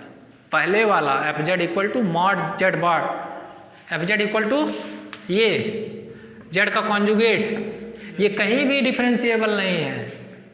और ये जो फंक्शन है वो एक ही पॉइंट पे कहाँ है, 0 पे। ठीक है, इस क्वेश्चन को 3 बार पूछा गया, 2 बार तो हम बता दिए, एक ये थ्योरम में और एक अलग से, और एक एनालिटिक की सहायता से। एनालिटिक जब पढ़ाएंगे आप लोग का एनालिटिक फंक्शन, उसमें भी बता देंगे। तो बहुत ही इंपॉर्टेंट थ्योरम, ये जान लीजिए हर साल तीनों तरह घुमा घुमा के पूछता है। तो आज जो हम लोग पढ़ेंगे उसमें से मान लीजिए हम लोग का एग्जाम में 15 से 10, मिनिमम 10 और मैक्सिमम 15 या 17 मार्क्स तो रखा हुआ है।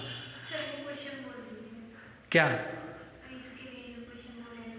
सब बुक में दिया है आपके ऑलरेडी, सब बुक में रहा है, टोटल वही ये चीज़ें हैं। आप बुक एक बार उठाइएगा एक्सरसाइज का, दोनों एक्सरसाइज, फर्स्ट चैप्टर का एक्सरसाइज खोलिए, सेकंड चैप्टर का एक्सरसाइज, सब बुक सारे कॉमन मिल जाएंगे। ठीक है, और आंसर नहीं होगा तो हम सब कुछ बताएंगे।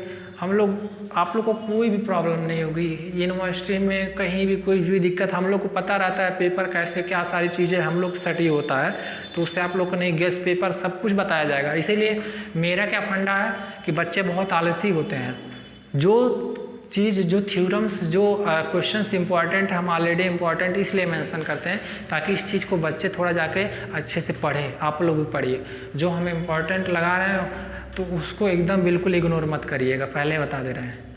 और रही बात जो इम्पॉर्टेंट नहीं लगा रहे हैं, इसका मतलब ये नहीं कि उसको पढ़ना नहीं है, वो भी पढ़ना है। ठीक है, सारी चीज़ें पढ़ना है, बट इन सारी चीज़ों को कभी इग्नोर मत करिएगा।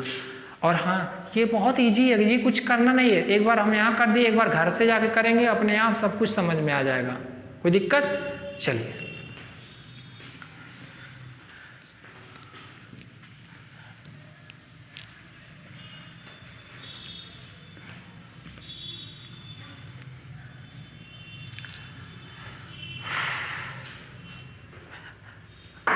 देखिए एक थ्योरम का तो, जो थ्योरम था हम लोग तो पहले ही ऑलरेडी कर चुके हैं। दिखा दिए थे कि कोई फंक्शन डिफरेंशिएबल है, कॉन्टिन्यूअस, वो तो दिखाई दिए थे। दूसरा एक काउंटर एग्जांपल फर्स्ट लिए थे, उसका प्रूफ भी दिखा दिए थे। काउंटर एग्जांपल सेकंड, उसमें हम लोग ये दिखाया है कि ये जो function F Z equal to Z bar continuous दिखा दिया। अब हम लोग को क्या दिखाना है कि डिफरेंशिएबल कहीं नहीं होगा एक पॉइंट को छोड़ के। ठीक है, given that F Z equal to mod Z square. ठीक है, अब डिफरेंशिएबिलिटी का फॉर डिफिनेशन लगा रहे हैं, क्या होगा जी, f dash Z,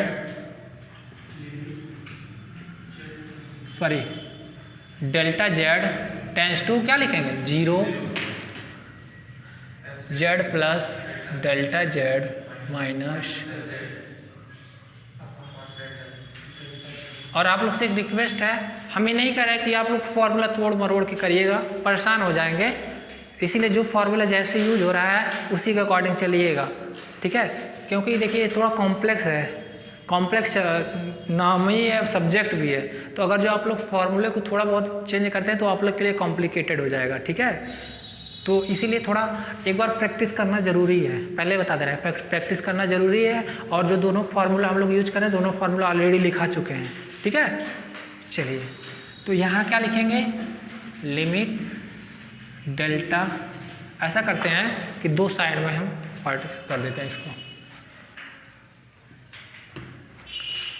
limit F dash Z, आप लोग को याद हो जाएगा ऐसे,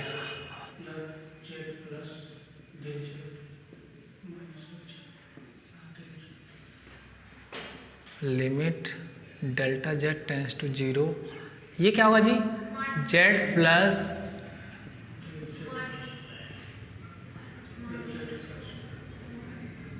कोई दिक्कत,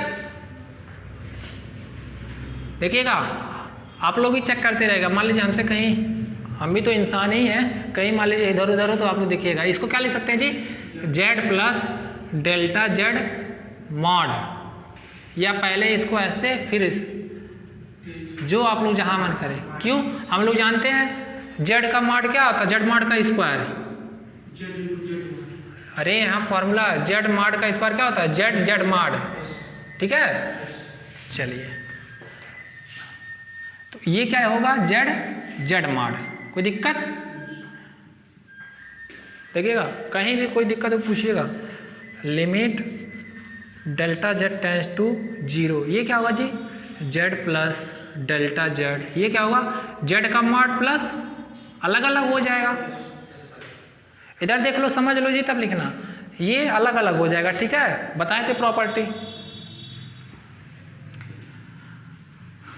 और हम आप लोग को बताए थे बाबू, जो जो भी प्रॉपर्टी लिखवाएं हर जगह यूज होगा। देखो कहाँ कितना यूजफुल हो रहा है।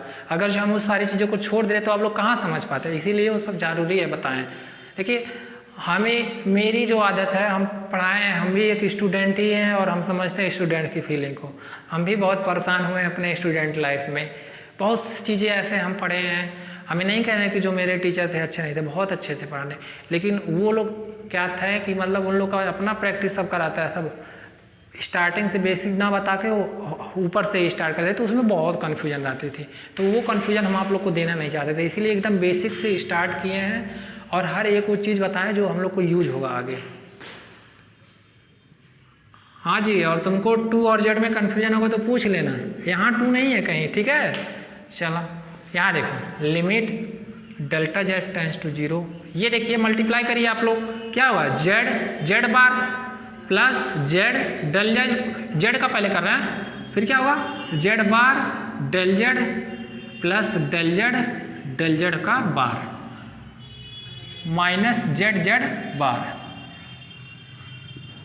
कोई दिक्कत, limit del z tends to 0। अच्छा देखिए ये कट जाएगा क्या, बिना ब्रैकेट आप लोग खोल के कट कर दीजिएगा, हम ऐसे कट कर देना, ठीक है। तो क्या बचेगा जी, और डिवाइड भी कर दे रहे हैं, तो z del Z bar upon del Z plus Z bar plus del Z bar, ये बचेगा ना। Z bar z plus delta z bar delta z plus delta, तो डेल्टा जेड सब कट जाएगा, यहाँ कटा, यहाँ खत्म, सही है ना। चलो नहीं अभी मान लो कहीं, अब देखिए ध्यान से, फिर वही चीज़ क्या करेंगे, limit along X axis, limit along Y axis. तो अभी हम लोग जानते हैं जेड बराबर क्या होता है,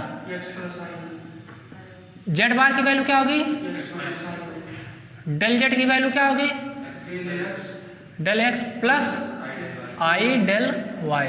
ऐसे डेल जेड बार की value, case first, if delta Z tends to कहाँ 0 अलॉन्ग वाई एक्सिस या एक्स एक्सिस, जो भी आप लोग की मर्जी।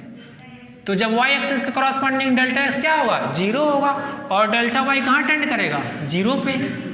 तो एफ डैश जेड क्या होगा, limit delta Y tends to 0। अब देखिए ध्यान से, जेड जहाँ है उसको रहने दीजिए, खाली उसको चेंज करिए। डेल जेड बार की वैल्यू क्या रखेंगे, जब डेल एक्स 0 हो जाएगा तो क्या लिखेंगे यहाँ, माइनस आई डेल्टा वाई। नहीं समझ में आया। देखिए अगर जो हम लोग डेल एक्स की वैल्यू 0 रखते हैं तो डेल जेड बार की वैल्यू क्या होगी, माइनस आई डेल्टा वाई। कोई दिक्कत। अब देखिए ध्यान से, यहाँ क्या होगा जी, आई डेल वाई, और यहाँ जेड बार, और यहाँ क्या होगा जी, देखना ध्यान से, डेल जेड वैल्यू 0, जब डेल एक्स 0 तो क्या होगा, माइनस आई डेल वाई। कोई दिक्कत। अरे डेल जेड बार की वैल्यू, डेल एक्स की वैल्यू 0 रखेंगे तो माइनस आई डेल वाई बचेगा ना। अब ये कट जाएगा ना, limit delta Y tends to 0, यहाँ क्या बचेगा, minus Z plus Z bar minus आई डेल्टा वाई। आप लोग देखिए जब डेल वाई 0 टेंस तो ये 0 टर्म बचेगा क्या, जेड बार माइनस जेड, ये क्या मिला। कोई दिक्कत। कहाँ से, यहाँ देखिएगा ध्यान से, यहाँ तक समझ में आया ना। हम ये कह रहे हैं केस फर्स्ट, जब डेल्टा जेड 0 की तरफ टेंड करेगा, देखिएगा ध्यान से, जैसे जेड जब 0 की टेंड करता है तो जेड को हम पेयर में लिखते हैं एक्स वाई, तो इसका मतलब एक्स वाई कहाँ टेंड करता है, 0 0 पे। तो जब डेल्टा जेड को लिखेंगे डेल्टा एक्स डेल्टा वाई, तो जब डेल्टा जेड जीरो की टेंड करेगा तो that means del X del Y zero की तरफ टेंड करेगा। क्यों? अब हम निकाल रहे हैं कि if delta Z tends to zero along Y axis के अलॉन्ग एक्स एक्सिस का इक्वेशन क्या होता है? जीरो होता है। वाई एक्सिस के अलॉन्ग एक्स एक्सिस क्या होता है? जीरो होता है। तो यहाँ जब डेल जेड की बात करें तो डेल एक्स जीरो हो जाएगा। अब जब डेल एक्स जीरो हो जा रहा है तो लिमिट खाली आप डेल्टा वाई पे अप्लाई करेंगे। क्यों? ये तो जीरो हो ही गया तो इसको लगाने की कोई जरूरत नहीं। तो जहाँ जहाँ डेल जेड वहाँ डेल वाई जीरो, और जहाँ देखिएगा अब हम लोग यहाँ देखिए डेल जेड की बार क्या होगा? डेल जेड बराबर डेल एक्स माइनस आई डेल वाई। डेल एक्स की वैल्यू क्या रखेंगे? जीरो, तो क्या मिलेगा? माइनस आई डेल वाई।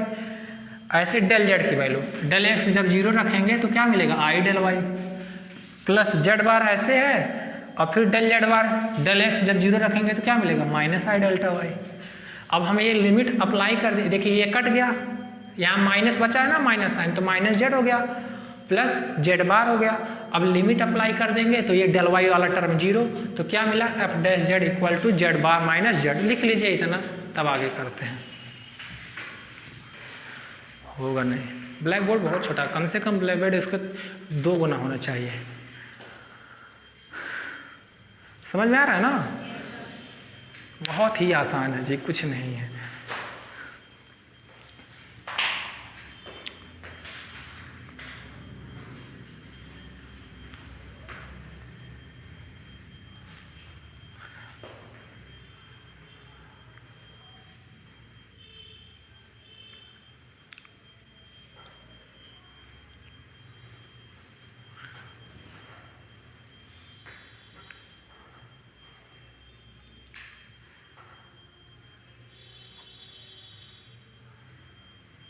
ये देखिए हम ऐसा करते हैं, हाँ चलिए आप लोग काट लीजिएगा ब्रैकेट खोल के, वो सही है।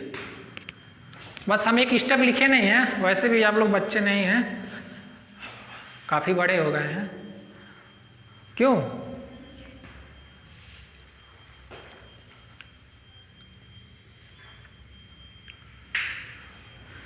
आदत नहीं थी, लेकिन अब धीरे धीरे सही हो रहा है। इस पे कोई बात नहीं, धीरे धीरे सब कुछ सही हो जाएगा। और तुम मत कंफ्यूज होना टू और जेड में। ये देखो ऊपर का पार्ट आ ही नहीं रहा है, नहीं आ रहा है। क्या हुआ? सेट करो इसको, देखो ऊपर वाला पार्ट आ ही नहीं रहा थ्योरम का। हाँ अब सही है।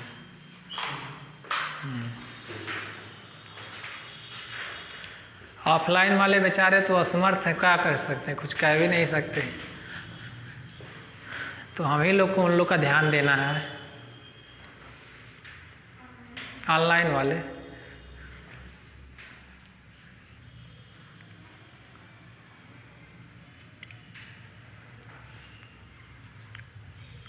अभी टाइम है ना? हाँ चलिए, अभी निकल जाएगा, वो भी थ्योरम हो जाएगा।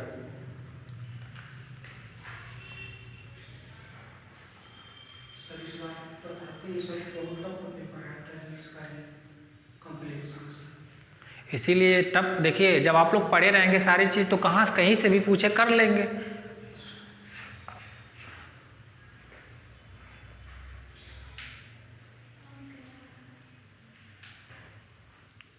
आप लोग अभी से प्रीवियस ईयर के पेपर्स रख लीजिएगा, मॉडल पेपर जितने भी हैं 2, 4, 3 साल के, और गेस्ट पेपर सॉरी अनसॉल्व में देखिए जो जो हम पढ़ा रहे हैं उसको मिलाइए। जैसे ये सारे क्वेश्चंस कितनी बार आया है, कब आया है, ठीक है। और जो इम्पोर्टेंट क्वेश्चंस है उसको भी पढ़िए, साथ साथ अन्य इम्पोर्टेंट भी क्वेश्चंस पढ़िए, क्योंकि कभी कभी पेपर प्रोफेसर लोग सेट करते हैं, वो लोग पढ़ाते हैं, उन लोग के ऊपर मर्जी। अगर जो अच्छा रहेगा तो इम्पोर्टेंट सेट करेंगे, नहीं रहेगा तो कर देंगे कहीं से।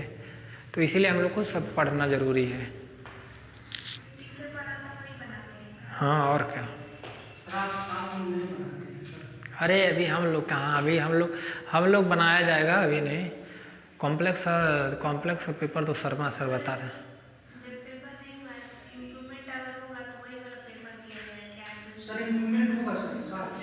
हाँ और क्या, फेंका जाएगा क्या पेपर? इम्प्रूवमेंट पेपर और सेम पेपर थोड़े देंगे। सर इम्प्रूवमेंट का पेपर नहीं होगा इसमें सर। प्रमोट हुआ है लोग ना तो पेपर सर होगा इम्प्रूवमेंट। देखो क्या होता है, अभी जब कोई एग्जाम ही नहीं तो इम्प्रूवमेंट की बात कहाँ से आ गई, जब प्रमोट हुए हैं सब लोग। अब आप लोग इसमें जो नंबर लाएंगे उसी की बेसिस पे आप लोग को नंबर दिया जाएगा। थर्ड ईयर वाले पे जब फाइनल मार्कशीट मिलेगी तो आप लोग जो थर्ड ईयर में नंबर लाएंगे उसी के अकॉर्डिंग सेकंड ईयर में नंबर मिलेगा। तो नंबर तो अच्छा ऐसा है। हाँ हमें भी नंबर मिल चुका है। मिल चुका है। जैसे इस बार पाया है ना फर्स्ट ईयर वालों को ऐसा हुआ है। अच्छा है फर्स्ट ईयर वालों को। यानी इम्प्रूवमेंट नहीं होगा। चलो चलो ये देखो लिखो, बातें बहुत हो रही हैं। मैम के क्लास में इतना बात नहीं होती। नंबर दे दिया गया है। उसमें नंबर दे के परसेंटेज दे दिया गया है। हाँ तब कोई दिक्कत नहीं, लेकिन कुछ लोग को मतलब ऐसे प्रमोट लिखा गया जैसे फर्स्ट ईयर वस्ट ईयर वालों को। फर्स्ट ईयर वालों को। हाँ तो उन लोग का इसी रोका गया है। हम लोग का सही है। हो गया एक साइड का। Yes sir.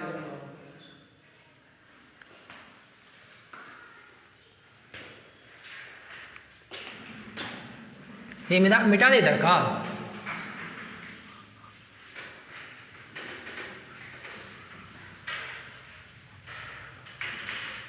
ये अभी मान के लिमिट ही निकाल रहे हैं एफ डैश जेड। ये लिमिट किसके अलॉन्ग निकला, अलॉन्ग वाई एक्सिस के। किस सेकंड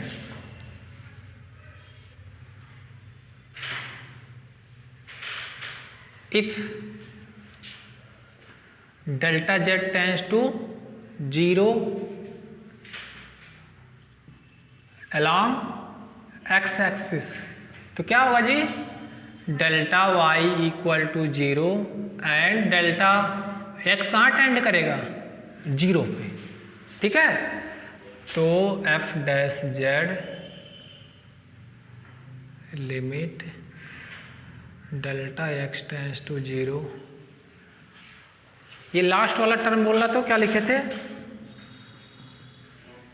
जेड प्लस क्या था लास्ट वाला टर्म, नहीं जो एफ डैश जेड निकला था उसके बाद केस दो केस लिखे थे। तो सर यहाँ Z into Z plus del Z bar, क्या था Z plus, Z bar del Z bar plus, नहीं स्टार्टिंग से बोलो, Z plus del Z bar upon del Z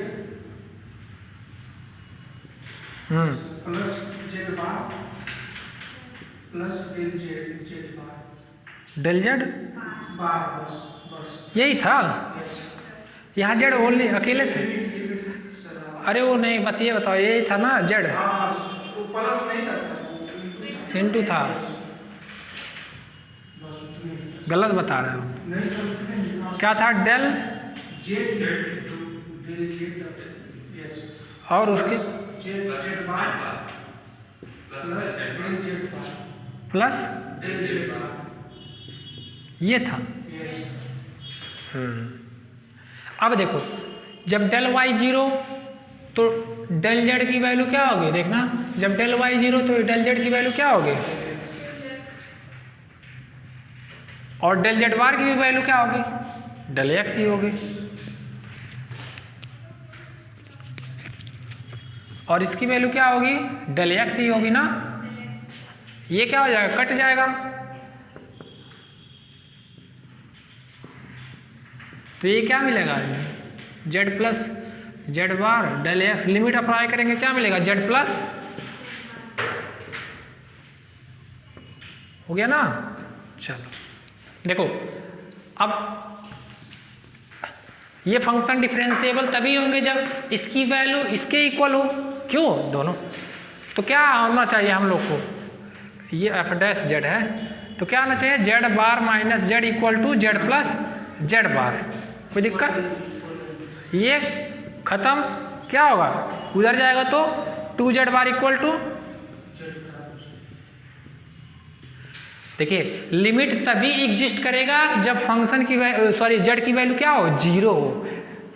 देखिए इसीलिए ये फंक्शन क्या है, 0 पे डिफरेंशिएबल है। देखिए जेड बराबर जब 0 रखेंगे ये इसकी वैल्यू 0, जेड बराबर 0 रखेंगे इसकी वैल्यू 0, और कोई कॉम्प्लेक्स नंबर रखेंगे ना दोनों की वैल्यू डिफरेंट आएगी। इसीलिए यह फंक्शन क्या है, 0 पे डिफरेंशिएबल है और कहीं भी नहीं डिफरेंशिएबल है। देखिए यहाँ लिमिट कब एग्जिस्ट करेगा, जब दोनों की वैल्यू सेम आई। जब दोनों की वैल्यू सेम की है तो एक ही पॉइंट मिल रहा है जिस पे लिमिट एग्जिस्ट करेगा, वो क्या होगा, z बराबर 0। तो दिस इम्प्लाई दैट, ऐसे लिखिएगा, this imply that F Z equal to Z bar is differentiable at only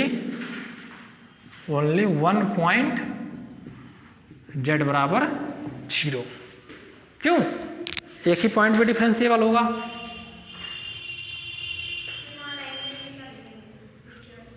क्या, हाँ लिखने को यहाँ लिख लीजिएगा कि if limit exist, limit exist कब करेगा, अगर जो वही चीज लिख लीजिएगा, या कोई यहाँ सेंस बस देखिए यहाँ से आप लोग डायरेक्ट लिख दीजिएगा कि दिस फंक्शन दे, यहाँ देखिए limit of this along X axis, ये अलॉन्ग क्या है, Y axis, along X axis different आ रहा है ना, ये सेम कब आएगा, जब z बराबर 0 पे। तो लिखिएगा कि एट z बराबर 0 limit along X axis limit along Y axis equal to 0 and F dash Z equal to 0, मतलब 0 पे ये फंक्शन खाली डिफरेंशिएबल है और ये कहीं भी डिफरेंशिएबल नहीं है। बस इतना लिख दीजिएगा, कुछ नहीं करना है। ये जो लिखे यहाँ लिख दीजिए ऐसे, limit exist if and only if, मतलब लिमिट तभी एग्जिस्ट करेगा जब z माइनस जेड बार की वैल्यू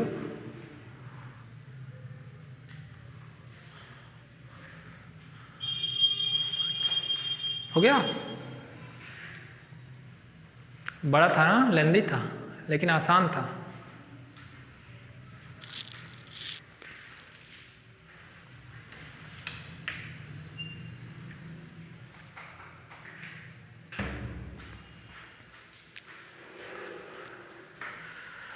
हो गया। मैम आप लोग से पूछी नहीं कैसे पढ़ा रहा है सर, नहीं बताएं आप लोग। हाँ भाई, कोई बुराई उराई नहीं किया है ना वैसे भी कर ही लेंगे तो क्या कर लेंगे, मेरा कुछ कर पाएंगे। हम बहुत बेफिक्र इंसान है सच में, मतलब हम अपने प्रति ईमानदार है, बाकी जो हो सही है सब।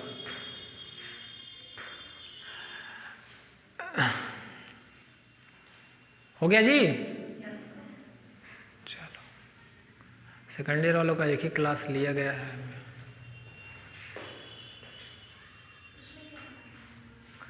उसमें वेक्टर चल रहा है, उसमें एक ही लड़का है ऑफलाइन में और सब ऑनलाइन में ही है।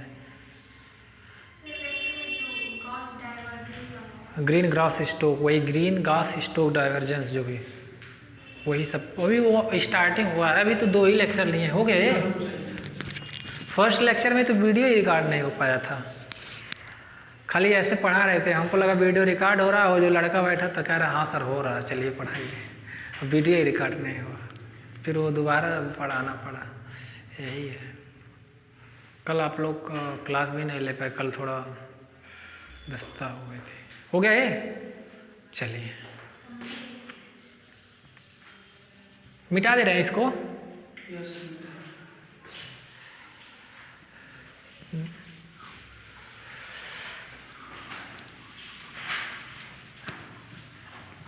एक्चुअली हम क्लास कभी मिस नहीं करते हम लोग का, लेकिन कल थोड़ा हमको अपना दवा कराना था, दिखवाना था, मैम से बोले थे आ भी जाते, लेकिन टाइम से छुट्टी भी नहीं मिला, इसलिए नहीं आ पाए। ये हो गया। चलिए अब किसी को कोई डाउट अभी पूछ लो एक बार देख के। देखिए एक क्वेश्चन और है, वो हो नहीं पाएगा, बट हम उसका कुछ डिफिनेशन जैसे आज समझा दे रहे हैं, जो एनालिटिक चालू करने के लिए, एनालिटिक फंक्शन। सबसे पहले बात आता है नेबरहुड। नेबरहुड मतलब आप लोग समझ रहे हैं पड़ोसी, क्यों? नेबरहुड मतलब पड़ोसी, लेकिन वो पड़ोसी नहीं पढ़ना, हम लोग को यहाँ नंबर में पढ़ना है नेबरहुड होता क्या है। रियल में आप लोग देखिएगा ध्यान से, अभी भी पढ़ रहे होंगे नेबरहुड, ये रियल लाइन होता है। कोई एक पॉइंट रियल लाइन पे, कोई भी पॉइंट मान लो 2 ले लिए, तो 2 का नेबरहुड क्या करते थे, थोड़ा सा इधर लेते थे पॉइंट, थोड़ा सा इधर, मतलब थोड़ा लेफ्ट राइट ओपन इंटरवल लेते थे। तो क्या एक रेडियस लेते थे, कोई छोटा सा ये डिस्टेंस मान लीजिए डेल्टा, और ये डेल्टा। तो देखिए इधर डेल्टा क्या होगा, इंक्रीज होगा, तो ये 2 माइनस डेल्टा होता था, और ये क्या होता था पॉइंट 2 प्लस डेल्टा। तो जो आपका नेबरहुड मिलता था 2 का क्या मिलता था, 2 माइनस डेल्टा 2 प्लस डेल्टा। ये इंटरवल होता था, ओपन इंटरवल, यही आप लोग पढ़े होंगे। लेकिन होता क्या है नेबरहुड, एग्जैक्ट मीनिंग बता रहे हैं। जैसे अच्छा नेबरहुड हम लोग बोलते हैं ना कि हमारे पड़ोसी हैं, क्यों, मतलब हमारे ये पड़ोसी हैं, कि ऐसे बोलते हैं हमारे एरिया के पड़ोसी हैं, नहीं ना, वो पार्टिकुलर जैसे आप हैं या कोई भी एक दूसरे के मान लीजिए घर के अगल बगल के हैं, तो कहेंगे कि ये मेरे पड़ोसी है, मतलब अपना एक पार्टिकुलर बता रहा है कि ये मेरे पड़ोसी। ऐसे जो नेबरहुड होता है वो किसी एक पार्टिकुलर पॉइंट का होता है। क्या होता है, पार्टिकुलर पॉइंट। जैसे मान लीजिए वो पॉइंट हम हैं। अच्छा ये भी होता है कि जो नेबर होते हैं हम लोग के, वो भी लिमिटेड एरिया में होते हैं। ऐसे नहीं मेरा घर गोरखपुर में है और लखनऊ वालों को बोलेंगे कि ये मेरे नेबरहुड है, ऐसा थोड़ी होगा। अरे आप लखनऊ में गोरखपुर में मान लीजिए धर्मशाला के पास है, तो धर्मशाला जिस मोहल्ले में रह रहे होंगे अगल बगल के 4 ही घर को तो नेबरहुड बोलेंगे। कि धर्मशाला पे रह रहे हैं तो यहाँ घंटा घर में बोलेंगे घंटा घर वाले मेरे नेबरहुड है, तब तो मरबो करेंगे आप लोग, कहेंगे नहीं। नेबरहुड मतलब क्या होता है कि अपने जो भी एक डोमेन होता है, अपने एरिया के अगल बगल के जो लोग होते हैं वो नेबरहुड कहलाते हैं। ये रियल हम लोग से जो रियल लाइफ में है हम लोग जानते हैं, आप लोग भी जानते होंगे। नेबरहुड का एक लिमिटेड होता है ना। अब देखिए पॉइंट की बात क्या करते हैं, पॉइंट में होता क्या है, देखिए मान लीजिए एक पॉइंट ये है, ठीक है, कॉम्प्लेक्स में बहुत अच्छा है, आप अपने हिसाब से नेबरहुड बना सकते हैं, अपने हिसाब से नेबरहुड बना सकते हैं। मान लीजिए हम एक डिस्टेंस ले लिए छोटा सा 0.5 का, ये डेल्टा ले लिए, डेल्टा कोई पॉजिटिव रियल नंबर है, क्या ले लिए 0.5। इससे हम एक सर्कल ड्रा कर दिए, क्या ड्रा कर दिए, ठीक है, देखिए सर्कल नहीं ये एग ड्रा हो गया, ठीक है, आप लोग समझ जाएगा। 0.5 रेडियस का एक सर्कल ड्रा कर दिए। तो हम मान लिए कि अब ये पॉइंट को एक Z0 दे दिए, क्या दे दिए Z0 नंबर, ये पॉइंट हम ये कहेंगे कि Z0 का नेबरहुड, देखिएगा ध्यान से, इनके अंदर पॉइंट होंगे, ये जो हम ड्रा किए हैं सर्कल, इनके अंदर पॉइंट होंगे।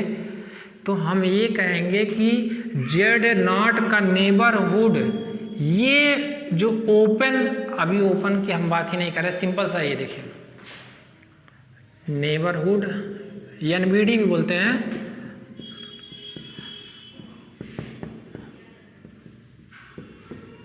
अब समझ में आएगा। देखिएगा Z0 का नेबरहुड क्या होगा, वो सारे पॉइंट का कलेक्शन जिनका इस पॉइंट से डिस्टेंस इस डेल्टा से क्या है, छोटा है। जैसे हम डेल्टा बराबर मान लीजिए 1 ले लिए और एक पॉइंट Z0 का नेबरहुड निकालना है, देखिएगा यहाँ से डेल्टा बराबर 1, एक पॉइंट यहाँ, ये 1 से ज़्यादा होगा ना, क्या ये पॉइंट Z0 के नेबरहुड में लाई करेगा, नहीं ना, बाहर हो गया। आप लिमिटेड यहाँ या फिक्स कर दिए कि ये जो नेबरहुड का रेडियस होगा वो 1 होगा, मतलब इनके अंदर वाले जो पॉइंट होंगे वही क्या होंगे, उन्हीं पॉइंट का कलेक्शन। नेबरहुड जो होता है उन सारे पॉइंट का कलेक्शन होता है जिनका डिस्टेंस Z- डिस्टेंस निकालना है ना, मॉड लेस देन ये डेल्टा से है। डेल्टा क्या है, रेडियस ऑफ नेबरहुड। सपोज देखिएगा ध्यान से, Z-Z0 लेस देन 1, Z0 का नेबरहुड वो सारे पॉइंट के कलेक्शन होंगे जिनका डिस्टेंस निकाले, जिनका डिस्टेंस या ये डिफरेंस का मॉड क्या हो, लेस देन 1 हो। तो कौन कौन पॉइंट आएंगे, सारे अंदर के पॉइंट आ जाएंगे। बाउंड्री के पॉइंट नहीं लाई करेंगे, बाउंड्री लाई करेंगे, बाउंड्री का कैसे लाई करेंगे, बाउंड्री का तो एग्जैक्ट हो जाएगा 1। अब आपको क्या चाहिए, लेस देन 1। तो सारे अंदर के पॉइंट लाई करेंगे। तो जो नेबरहुड होता है वो क्या होता है, पॉइंट का कलेक्शन होता है, और वो डिपेंड करता है कि आप किस रेडियस के नेबरहुड ड्रॉ कर रहे हैं। तो क्या ये बाउंड्री इस पे लाई करेगा, नहीं ना। तो हम लोग जब नेबरहुड ड्रॉ करते हैं, देखिएगा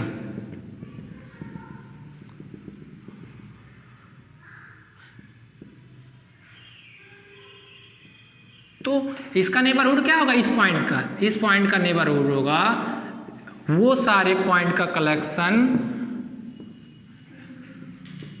जिनका इस पॉइंट से डिफरेंस का मॉड क्या हो, 0.5 से लेस हो।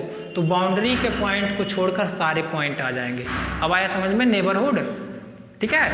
बाउंड्री के पॉइंट लाई हो गए, नहीं कोई ये पॉइंट है, इन दोनों का डिफरेंस निकालेंगे तो इसमें तो लाई ही नहीं करेंगे। मतलब नेबरहुड वही सारे पॉइंट का कलेक्शन होता है जो हम लोग उस नेबरहुड का या उस सर्किल का जो रेडियस डिसाइड करते हैं, उनका डिफरेंस उसके रेडियस से क्या है, छोटा आए। समझ में आया।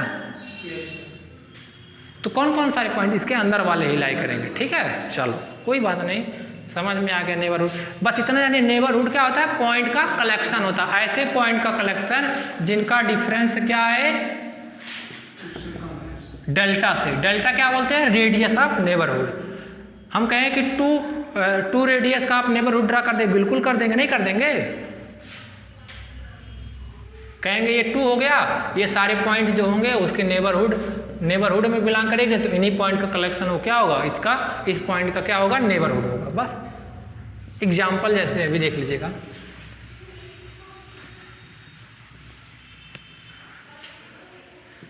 एग्जाम्पल से सही समझ जाएंगे।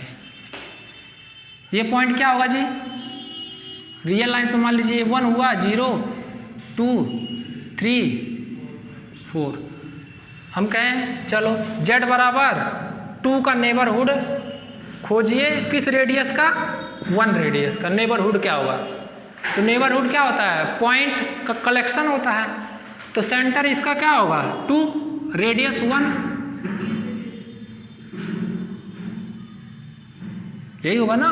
देखिए ये डेल्टा हुआ, तो इनके अंदर जो भी पॉइंट्स आएंगे, ये सारे पॉइंट का कलेक्शन 2 का नेबरहुड कहलाएगा। अब समझ में आया। और उस नेबरहुड का रेडियस क्या है, 1 है। तो वो आप लोग के ऊपर डिपेंड है। बहुत अच्छा है कॉन्सेप्ट। आप जितना रेडियस ड्रा करेंगे उसके ओपन वाला लीजिएगा, बाउंड्री नहीं इंक्लूड होगा, बाउंड्री के अंदर भाग, ठीक है। चलिए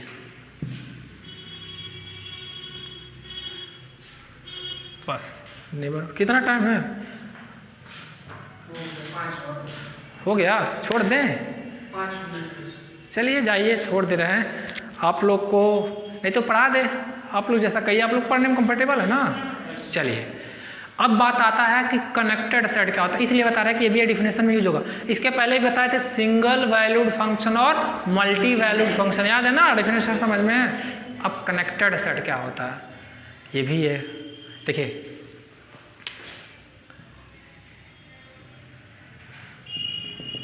ये मान लीजिए कोई भी एक रीजन है, क्या है, रीजन है, इसमें सारे पॉइंट का कलेक्शन है। कनेक्टेड सेट क्या होता है कि अगर जो कोई भी रीजन दिया है, देखिए ध्यान से, कनेक्टेड सेट क्या होता है कि अगर जो कोई भी रीजन दिया है, किन्हीं 2 पॉइंट से आप फ्री है, कहीं किसी भी 2 पॉइंट से हम एक पॉलीगन आर्क खींचे। रीजन क्या दिया है, रीजन के अंदर ये बाहर वाला पॉइंट है ना, रीजन तो आपका इतना लिमिटेड है। कहीं भी देखिएगा कनेक्टेड सेट ऐसा सेट होता है अगर जो किसी उस रीजन में किसी भी 2 पॉइंट से 2 पॉइंट को जोड़े हम किसी पॉलीगन आर्क से, किससे जोड़े, पॉलीगन आर्क, आर्क मतलब ये रेखा। तो ये जो आर्क होता है ना वो रीजन के बाहर नहीं जाना चाहिए। रीजन के बाहर आ गया ना, नहीं आ गया बाहर, अरे ये रीजन के अंदर ये सारे पॉइंट कहाँ हैं, तो ये कनेक्टेड सेट नहीं होगा। ये भी नहीं, यहाँ से एक पॉइंट यहाँ उठाएंगे, एक पॉइंट यहाँ, रीजन तो आपका है, इन दोनों को जब जोड़ेंगे तो रीजन के बाहर आ जा रहा है, कनेक्टेड होगा। अब कहीं से कोई भी 2 पॉइंट उठाओ, ये कहीं बाहर नहीं जाएगा। तो कनेक्टेड सेट समझ में आ गया ना कि कोई भी कनेक्टेड सेट वह एक रीजन होता है कि उसमें कोई भी आप फ्री पॉइंट हो, अगर जो दो पॉइंट को मिलाए एक पॉलीगन आर से तो वो उसी रीजन में ही लाई करना चाहिए, एक पॉइंट भी बाहर नहीं गया। जैसे ये देखिएगा ध्यान से, यहां तक तो दिक्कत है, लेकिन एक पॉइंट इस सर्किल का ले लिए, एक पॉइंट यहां ले लिए, इन दोनों को मिलाए पॉलीगन आर्क से, देखिए बाहर आ गया रीजन के, तो कनेक्टेड नहीं होगा। तो कनेक्टेड सेट ही एक मान के चलिए ये स्फीयर होता है, बॉल बोलते हैं इसे, क्या बोलते हैं, ओपन बॉल, ठीक है, क्लोज बॉल भी होता है अगर जो बाउंड्री को इंक्लूड करते हैं। आप लोग पढ़े ना close set, open set, close sphere, open sphere. Close में क्या होता है, बाउंड्री को भी इंक्लूड लिया जाता है और बाउंड्री को छोड़ देते हैं तो क्या होता है, ओपन हो जाता है, ठीक है। तो आप लोग कनेक्टेड सेट समझ में आ गया। तो कॉम्प्लेक्स में अब बात आता है डोमेन। डोमेन होता क्या है, कोई भी ओपन कनेक्टेड सेट हो उसी को हम लोग बोलते हैं डोमेन। क्या होता है, ओपन कनेक्टेड सेट को ही बोलते हैं डोमेन। अब आया समझ में, कोई दिक्कत? चलो, या ये डोमेन होगा, ये नहीं होगा। कॉम्प्लेक्स के लिए यही डोमेन होगा ना, कनेक्टेड ही नहीं, ओपन कनेक्टेड, ठीक है। कनेक्टेड समझ में आ गया ना, बस।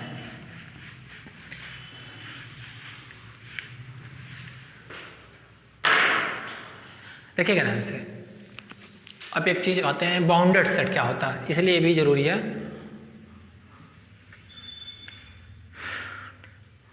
देखिएगा थोड़ा अगर जो कहीं स्पेलिंग में मिस्टेक हो तो आप लोग बोल दीजिएगा, क्योंकि हम उतना लिखने में ध्यान नहीं दे पाते हैं, माइंड में कुछ और चलता है। तो बाउंडेड सेट कहेंगे, कोई सर आप लिख रहे हैं कि काट रहे हैं, क्यों?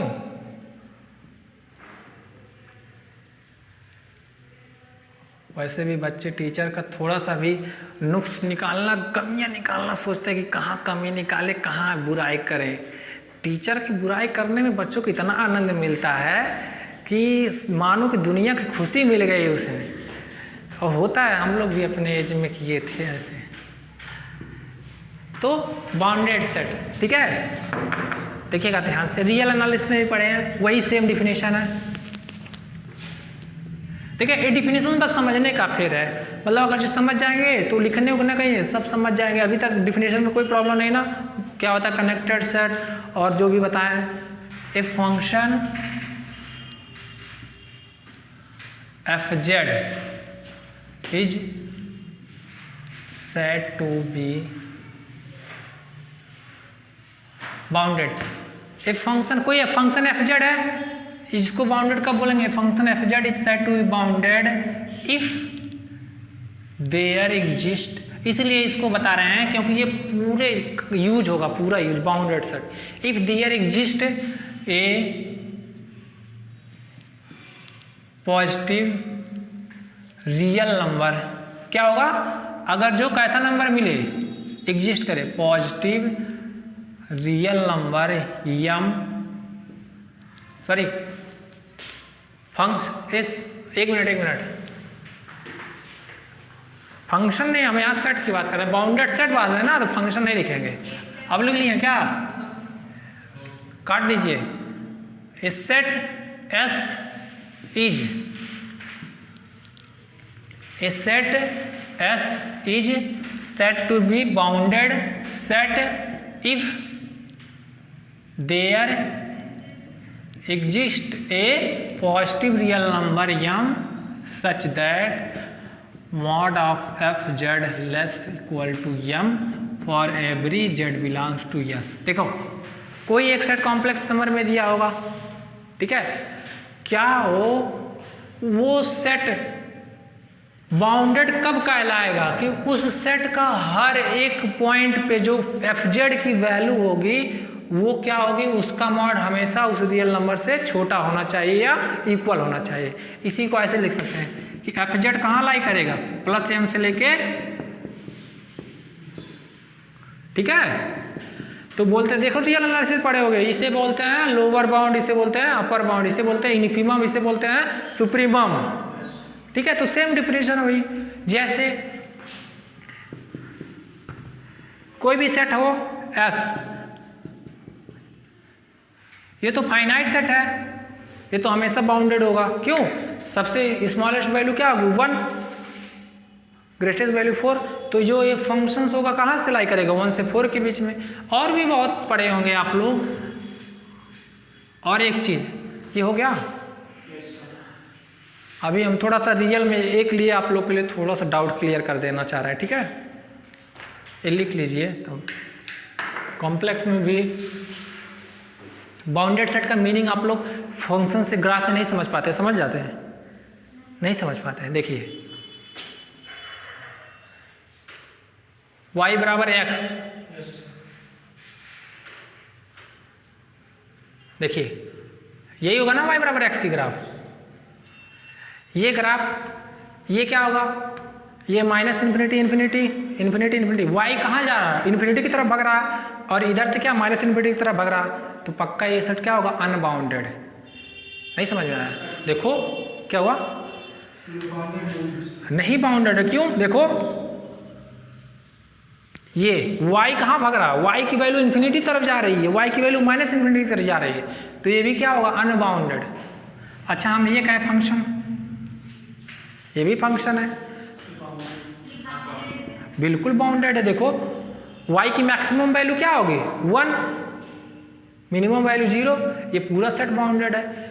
अगर जो कर्व ग्राफ y की तरफ इन्फिनिटी की तरफ भाग रही है, चाहे प्लस इन्फिनिटी चाहे माइनस इन्फिनिटी, वो तुरंत क्या होगा? अनबाउंडेड। जैसे y बराबर एक्स स्क्वायर, ये भी अनबाउंडेड है, y की तरफ भाग रहा है।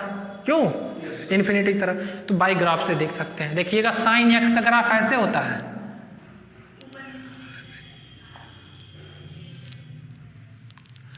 ये कहाँ? यहाँ लिमिट हो जाता है ना, यहाँ इससे ज़्यादा नहीं आता है ना, इससे कम। तो साइन x क्या होता है? बाउंडेड होता है। कॉस x बाउंडेड होता है। देखिए ऐसे ओवरलैप करता है, ठीक है। इन्फिनिटी तरफ कहाँ जा रहा है? ये इन दोनों के बीच में आ जा रहा है, +1 के बीच -1 के बीच में लाई होता है।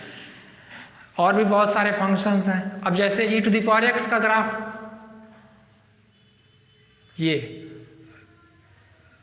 e⁻x का ग्राफ देखो y की तरफ भाग रहा है ना ऊपर, तो ये क्या हो जाएगा? अनबाउंडेड। समझ में आया? ये ग्राफ बताओ, ये भी अनबाउंडेड। अच्छा ये बताओ ग्राफ,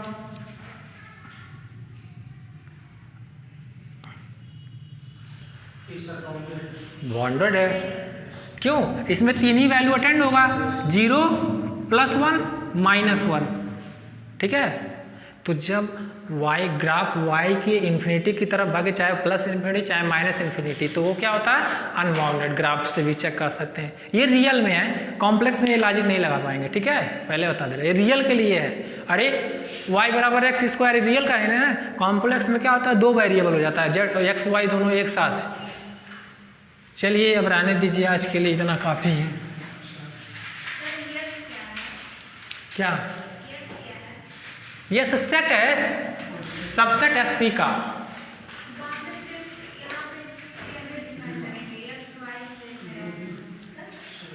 देखो इधर देखो, इधर देख लो आप लोग। मान लो fz = mod z है, ठीक है। यस कोई हम एक सेट डिफाइन कर दिए 1 2 3। अब s की वैल्यू बारी बारी से भरो इसमें। तो f1 की वैल्यू क्या होगी 1, f2 की वैल्यू क्या होगी 2, f3 की वैल्यू क्या होगी। तो हर एक s के लिए जो f ऑफ z होगा वो बीच इसके किसके 1 और 4 के बीच में लाई करेगा, तो बाउंडेड हो गया। और यहाँ जो वैल्यू s के लेंगे उसमें किसी फंक्शन में भरेंगे। अब जो वैल्यू मिलेगी वो हम लोग चेक करेंगे कि बाउंडेड है अनबाउंडेड। अगर जो अनबाउंडेड होगा तो सेट अनबाउंडेड होगा, और ये बाउंडेड होगा तो सेट बाउंडेड होगा, ठीक है। चलो।